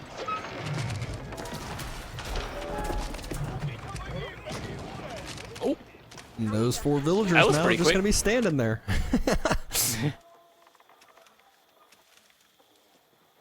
He's still taking the berries. Wham holding on for dear life. 150 pop comparative to 100.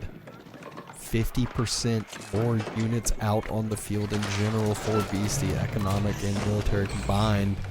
Taking down some of those fortified outposts. Again, allowing now a spot where those crossbows and range mass doesn't feel as bad when they're diving. 4 trebuchets just taking down every single bit of infrastructure, and from a wham, he can't just like pack up his buildings and put them somewhere else. Golden Horde, once they put down a building, it stays there. Now Beasty sending 25 over to Stone. Is this about to be a emulation of the Delhi game over here where he's just going to be dropping keeps everywhere? Or more importantly, just denying potential Uvu placements from Wham as well. Just be Wham. Still in a lot of trouble. Oh my god, that TC just taking massive damage with the first volley. And we've seen the Trebs doing stuff, and we haven't even had to mention the 4 nested bees because that's just more of the like, hey, if this fight happens, just watch out. you can't step up with the mass into that. He kept being stopped over here. Just by a couple for of another villagers. second. And there's the fight. There's the nest of bees. Oh my bees! God! Not the bees! And the keep. I mean, and Wham, he was forced to take this fight. He had to take this fight, but I mean, this is a fight that is never going to go well for him. He's trying to dive yet again. In this one. There's one last landmark left after this one. The keep secures the spot for the trebuchets to take it down. GG comes in. Beasty finds himself on match point in the best of 7 after 3 games. And I mean, Wham again, he extended that game longer than what it felt like it should have been. Beasty was getting a lot of damage early on, took a lot of good trades early on, but Wham extended it, had some good holds, had some good defense, but just proved to just slowly get picked and prodded everywhere to where it was too much of a difference there by the end. Again, we've seen players like putting a lot, or rather betting on the strengths of Golden Horde. In 1v1 so far, we haven't really seen it manifest. Yeah, I mean, it's definitely the case where they sound all good, and maybe I would say the nerfs, but we haven't even been seeing a lot of the different changes and nerfs that happened. It's just one that, maybe players are starting to figure out. Players are starting to learn how to play against some of these newer civs. I feel like that's one of those things when new civs first come out, it's like, oh my god, this is so OP. It's like, maybe you just need to learn how to play against it. Next up, we're going to be moving over to Golden Heights, and we're getting the Tuklak Dynasty in for Wham. He's going to be up against Jean d'Arc for Beasty. Okay. Getting a little JD play on Golden Heights. That's going to be interesting. Interesting indeed. It's not one that I would expect. It's not one that I would pick out as a Golden Heights civilization. But again, in these best of 7s, you got a lot of different kind of thought processes that go into the overall draft, that go into the overall gameplay, where you want to save certain civs for certain maps. So maybe you want to just, get this one out of the way. And if you end up winning with it, even better. Indeed. And yeah, I mean, having Tuklak, we talked a little bit about Tuklak, right? Like on these hybrid maps, just being able to get a lot more resources in from fishing as well. I think it's going to be kind of tough for Tuklak to take control of the water with, just a high HP villager like JD roaming around and maybe going for dog play as well. Yeah, and it's one that Beasty definitely wants to save, a roost pick for King of the Hill. If that one, gets chosen. China, I would say, is pretty viable across the board on a lot of matches. Abbasid, we saw earlier today, used exceptionally well by Marine Lord with the multi-TC play, but I wouldn't say they would jump out as far as a choice with the remaining maps that are left. But yeah, Tuklak, it's one that when that Civ first came out, when the Civ first started getting picked in hybrid, it felt like they were unstoppable. And again, now I feel like people have slowly started to somewhat figure them out just a little bit. Yeah. There's just a whole lot of exploring and figuring out at the moment, right? Just every now and then we see some very interesting strategies coming around now with these newer civilizations that players just haven't really been thinking about it. JD here on Golden Heights, I honestly think JD in general, as a civilization, is incredibly often underestimated. Like, sure, she's not as good as French, I want to say, like in the current meta, or at least not perceived that way, but there's just so many timing potentials, and especially with how much we are in a like timing-based meta at the moment, where like certain timings just can downright kill you immediately. I feel like JD, if you get like enough experience on her, she's vile. Absolutely vile early on. Yeah, and I mean, this is one of those matches too, like Golden Heights and these hybrids, where you will see some earlier action, some earlier fighting, where you're kind of forced to fight earlier, and that allows JD to soak in that XP as needed and really get that advantage going that you can utilize, like you mentioned. So we'll see if that's what ends up coming into play here, or we'll see if Wham can, you know, avoid fights with JD near, avoid the XP feed over to her, and really allow himself to you know, maybe get this first leg up back into the series, try to start himself the opportunity for a reverse sweep. It's gonna be a tough road for redemption though for Wham here. Beasty on match point, 10 more seconds, and then we're gonna be jumping into our game number 4. If Wham loses this one, he is out of the tournament. We'll be seeing how that goes in this next game, number 4 now.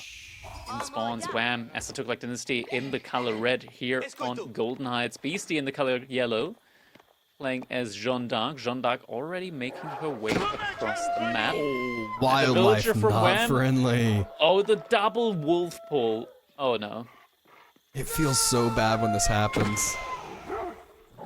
Yeah, it's not so good one more hit out there. That kind of happens when you don't like oh no, there's another one. This happens when you don't pre-scout the route with your scout. Instead, Wham, he sent the scout out towards BC space. Oh, he's gonna lose this villager. Oh, there were two There's wolves double right wolves there. on there. I mean, that villager is not getting this stock up. This feels so bad. Oh no. JD's already here. Immediately cancels the dock, and I mean, this game feels over before it starts. Not really, but you just drop a barracks? Yeah, he's going for a barracks now. But is he getting that up before the scout kills him? Yeah, he'll get that up before the scout kills. Scouts don't do much anymore. Is JD coming? She might be. BC at least wants to finish the dock, I think, and then JD will. I mean, yeah. I'm surprised he doesn't pull JD over now. He could have gotten there. Yes. Oh wow, that actually gives Wham a chance. I'm pretty sure he could have gotten over to that, but a second villager was pulled. Wham can now also just drop his own dock right next to it and just start burning while like getting his own economy up on water as well. Yep. So first spearman in queue. Both villagers over to build this dock up faster. JD pulled. Gonna start harassing. Smack. The shivs are out. Yeah, she's doing significantly more damage and able to take significantly more damage than these Took Dynasty villagers. Oh my god, that villager has to be very careful. That's the spearman now. I mean, this villager that's low has to be so careful with JD there. Yeah. Just like that, for example. JD second still spear being there. annoying. Is BC just going to commit with JD at this point? I think he does. He can't. I think he has to, right? Aren't the spearmen just a little bit faster? They are faster than JD. Oh, but he needs to kill the dock. Yeah. All right, so the dock has been finished. It's not all but over yet. Third spearman here, fourth spearman in queue as well. Wham had to prioritize a house, so no fishing boats able to be queued up yet either. And Beasty, he's already about to drop that age up with the next villager that drops some gold off here. There we go, School of Cab on the way.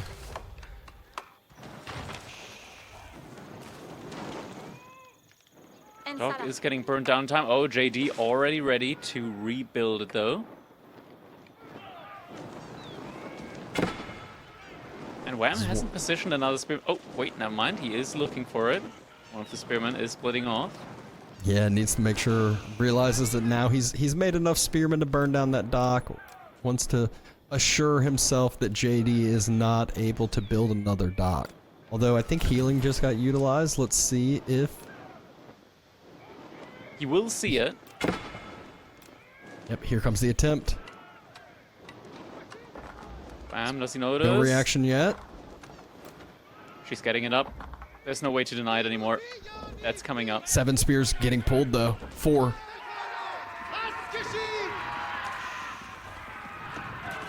Oh, Beasty is cornering. So no, the spearmen, they can't connect. They can't surround. He's so close. Oh. Is he gonna get it? It's up. God. Loses JD's JD, but I down. feel like that was worth it. Definitely worth it indeed. These docks are so tanky. Dome of the Faith on the way for Wham, so not too far delayed. Feudal Age is finished. Beasty needs to immediately queue up that galley. Doesn't have the wood in the bank yet, though.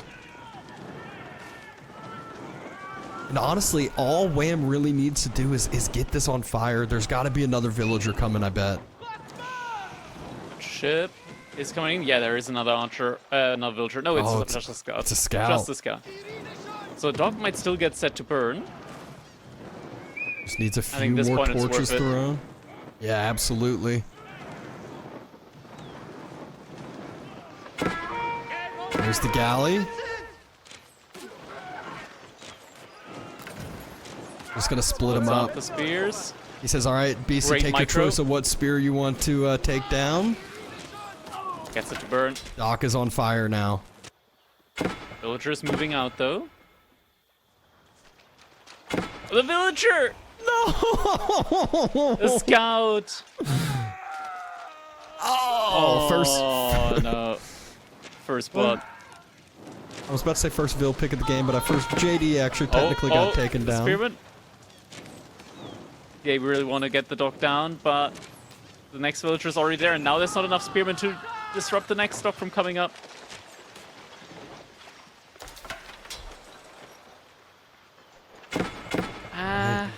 Galley's starting to focus in on the fishing boats. Healing being little bit of done a disaster. by the other fishing boats. That villager's at such low health as well. Fishing boats going over, going to try to deny the dock placement from Beastie. Attack fishing ships. One more. There's a spear still alive. One spearman to save the day. Actually, there's another spear on the other side. This is such a huge pickup. Fishing boats should just jump inside the dock, though, for Wham.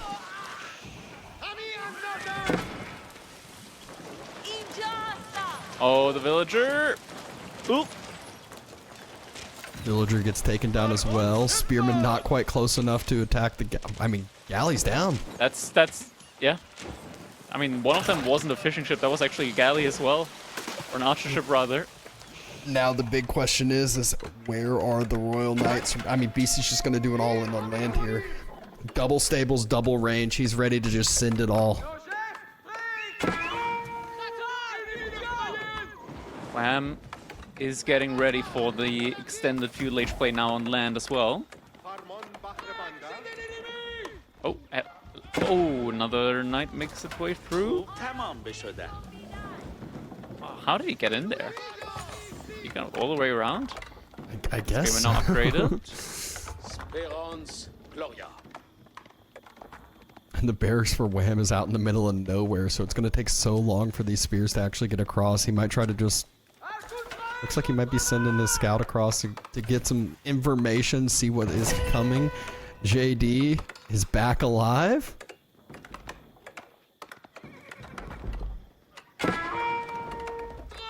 More torches Now starting to with be the thrown, but more archers. importantly, yeah, the archers now are here. It's gonna hurt quite a bit. Archers stepping Four archers forward. already there, yep. Villagers have to respect it.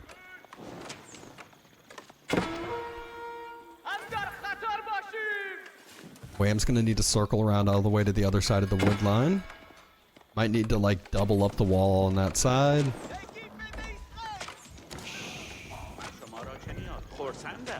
archers now also coming in for Wham. We also have a raider elephant in queue. Oh no! Was getting rushed up. Villager. Oh. Oh! Survives. 2 villagers survive. Looks like JD fired the arrow at the wrong villager. Wrong target. Yeah.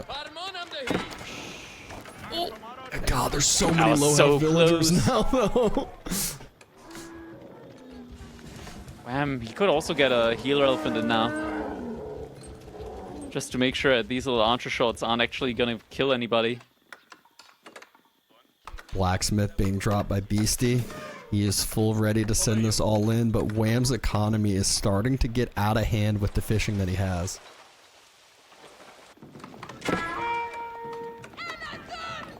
Yep, swaps over to the other side. It's going to start burning that down.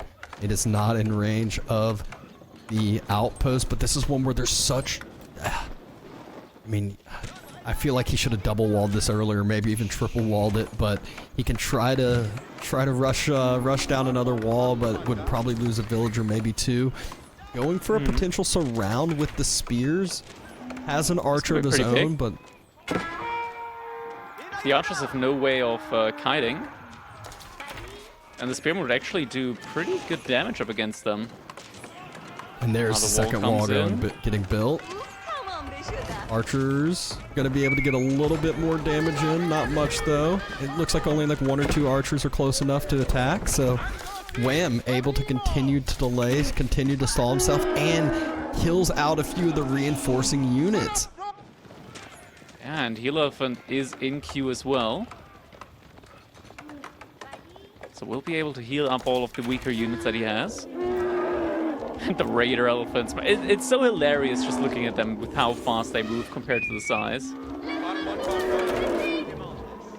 Spots out the archers again. I mean, 4 more archers going to be going down basically for nothing. Reinforcements are coming back not quite though. 4. Wants to get the raider elephants out alive now. Yeah. Knight trying to chase that lower health raider elephant on down. Beasty knows he's fully all in. Space. Has to be fully all in at this point, but with water being lost, it is so difficult to end up, you know, trample? going to an extended game. Trample does get utilized. And he dips out again. Bye-bye, Scout. Oh, gets a villager kill. Okay. Unexpected. Wham changes it over to the archers now. Still, the knight's taking a decent bit of damage now. Healer elephant is in. It feels like Wham is just slowly going to be getting more and more out of hand here. You can see he's up 20 total population. Military numbers are climbing and climbing fast.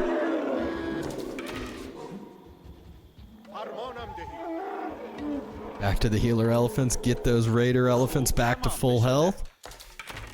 Beasty drops a wall, and now he knows that he is the one that needs to be a little bit safer potentially. Might try to go instead, try to burn down the dock. Elephants moving out with the villagers, so Beasty does see the expansion out to the deer.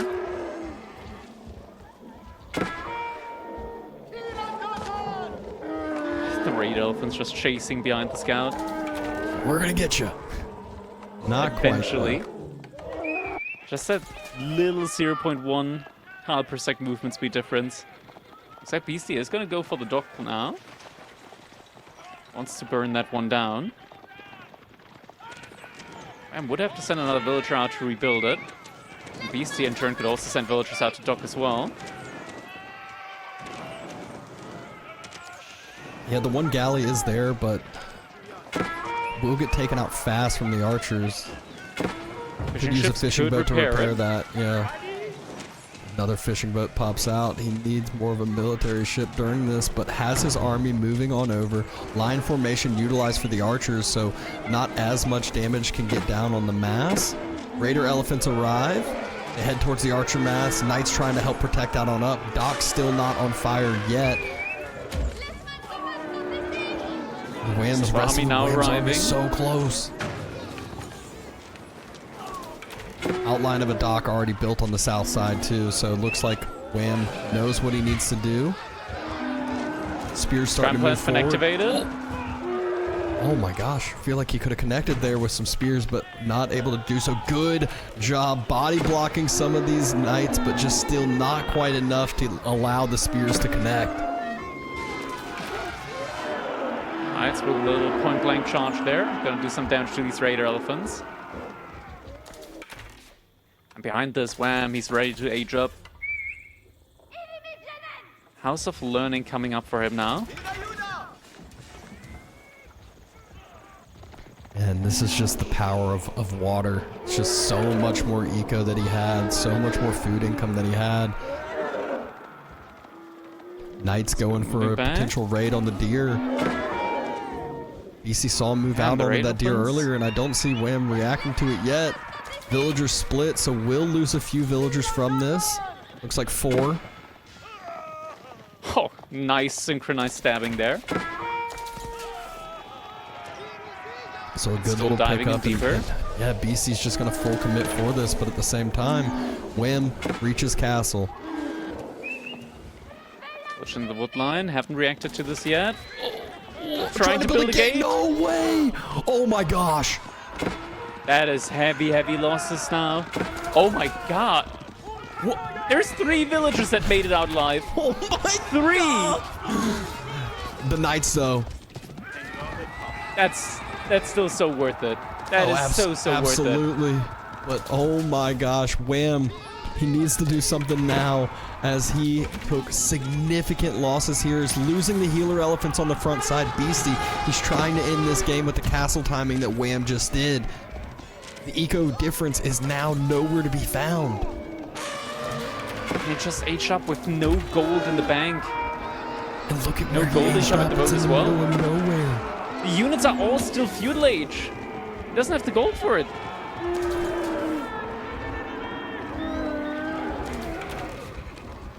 Oh my Veterancy gosh. has come in on the raider elephants. JD got a little bit of XP there from those healer elephants as well.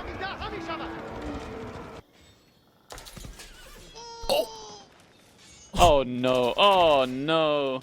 No way. Wait, and he's on the wood line on the west side. Oh, he's just barely going to be able to sneak out through the wood line. 14 fishing ships, but still 11 economy units behind. Well, able to Red pick elephants out having a field day. Beasty's rally over here. But I feel like Beasty knows the damage he did. He's just going to age up behind this now. Does have the option of doing so, yeah. Crazy amount of villager kills. Actually, still just going for the dive now behind this. Yeah, Beasty's recommitting. He's not thinking about the age up. He just wants to end it here now. Raid elephants without the healing. They're close to death's door already.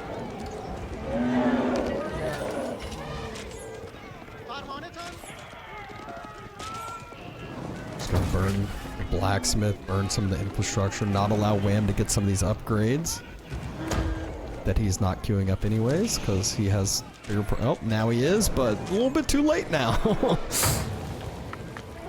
Oh, just kidding. Fight is being taken. Archers. No trample coming in. Let's see if we see another Nice, trying knight to shift point blank around. charge on the raider elephants here. Royal Institute's on the Coming way. up. Beasty, he does do a charge back through. He's continuing to kite with the archers. The spearman mass is getting thinned out pretty quickly. JD getting some more XP as well, but this is giving him timing. If he ages up with 18 knights with the Royal Institute. And JD also leveling up now. Oh, takes the fight. A few of the knights do fall. He's giving himself back to the corner. Archers still sniping down every spear that they can. The knights take the fight, and they're still going to be left alive. It's just going to be the raider elephants left. The healer elephant's doing everything he can. Not gonna be enough raider elephant left behind. Age up comes in. Wham! Nothing left for him now. JD. Army-wise, everything wiped up. Yeah, JD being the next level 2. So strong here. Archer upgrade coming through immediately for Beasty. He's up 20 military units. He's up in the eco as well, and it's about to just get worse. He knows where all of Wham's eco is, and Wham does not have much to defend. Elephant at front side does do a great job up against the Knights and the Archers. Is it enough? It's not like there's a big mass of healers just waiting to heal the Elephants up again. Call the champions on in. Champions, though, tanking up some Lancer charges, tanking up the Elephant charges, not the fight and engagement that he wants, but if he waits just a little bit longer, those upgrades can come through. Not the most efficient fishing eco either, because the deep sea's starting to run lower. It's so far out. So many fishing boats. Yeah. And there it is. Royal Bloodlines just killed. Another Knight raid as well in the Woodlines again. Oh, like, Beasty has been so on point with this the entire game. Does he spot out the chop through though? He could end up punishing that later on. Yeah, he might. Instead, he just goes right back towards the fishing. He knows that Wham, the only reason he is still in this at all is because of the fishing eco. There's one galley, but galleys versus those type of oh my gosh. The Knights barely taking any damage from those fishing boats. Archers on the way as well. They'll be able to do a great job in sniping out the fishing. Now with this dock out of the way, is there another dock on the other side? It looks like he's building one now in the north. Yeah, he still has a villager out there. And Knights moving right that way. 4 XP for JD, not that it matters much at this point. Fishing boats, though, will be able to snipe that low health Knight out. Yeah, there we go. I'm sure, I don't think he gave the information over that there's another dock up. A little raiding force coming in from Wham. Gets scouted out, though, by the outpost. Villagers on the gold, immediately run. Wham could get some big return damage if he can find where it is. Lancer splits off to the right. Raider Elephant still pushing on forward. Artillery mass. Orvilles get spotted out. No, they don't. Oh, they get split. BC just maneuvering out all the villagers out of the way there. Wham isn't finding them. Trample. Looks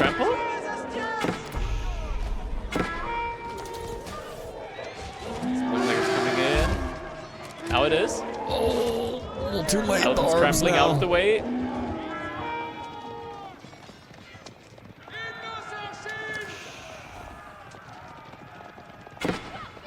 And needs to find some damage. Needs to do something to equalize this here. There's so many villagers that are out there vulnerable to be taken, but Beasty, he has a bigger mass. He has more reinforcement, so it's so hard for Wham to actually find the connections here.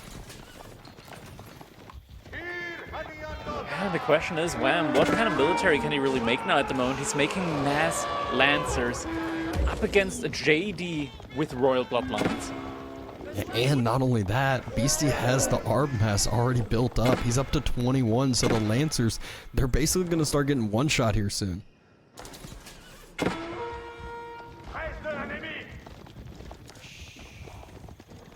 Oh my gosh, Wham moved out to the gold that Beasty's going to be rallying past. I don't think he sees it near his base yet, but...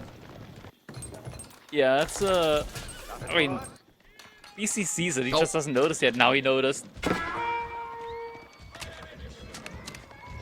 That's charging in as well. That's another villager kill. Sacred site attempting to be secured. Or was it just JD running across? It was just JD running across.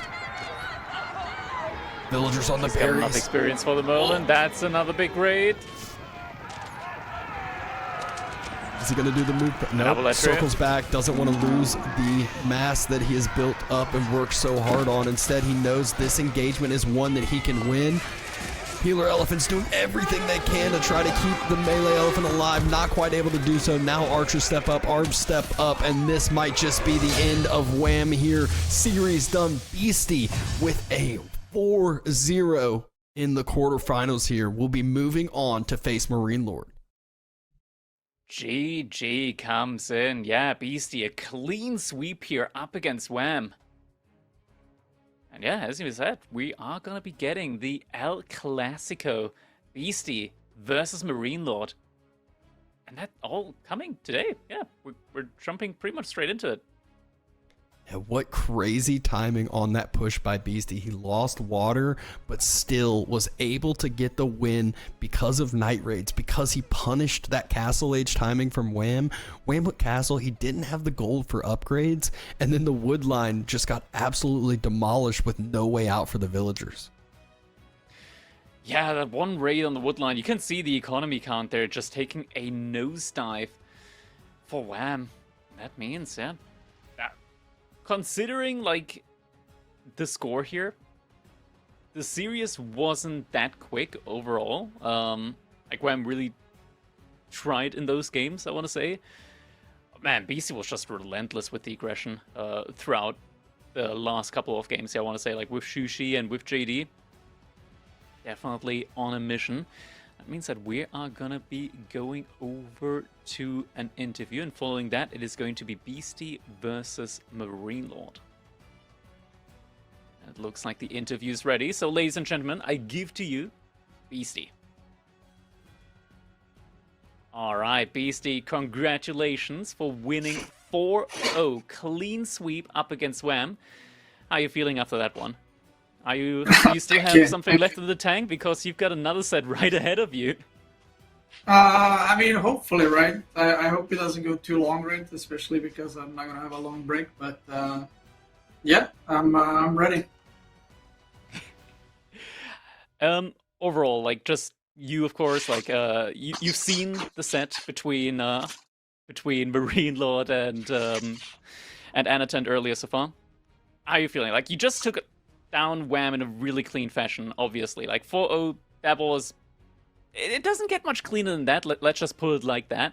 Do you think you're ready for Marine Lord? Because, like, Marine Lord, he's been looking a little bit shaky. Maybe Anaton is just his nemesis at this point, right? Like, that could also be the case, and Wham obviously did take down Marine Lord.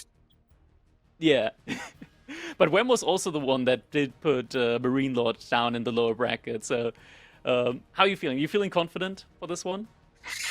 Like, honestly, I mean, I said this yesterday, but like, in my practice this week, I think I went, like, 3-17 in, not series, in games. So, like, I didn't win any games, and I was just like, I don't understand this game at all. Like, I don't know what I'm doing wrong. I don't know what's happening, but I was like, hopefully I learned something from all the losses, but, you know, yesterday and today it's been, I guess it worked out pretty well, right? Like, I feel like I'm in the zone. I feel like I'm making the right decisions. And I feel like I finally found the drafts and the picks that I like. Because I don't like taking what everyone else is. I like, you know, taking my own twist on things. So, yeah.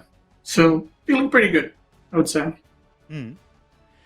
Alright, in that case, we're gonna let you just take a little break. The cast is also overdue and break now, so we're gonna be just taking the shortest of break here. We noticed after the last interview that going over all the games in best of 7 was just a little bit too long. Like, the last interview went for like 6-7 minutes.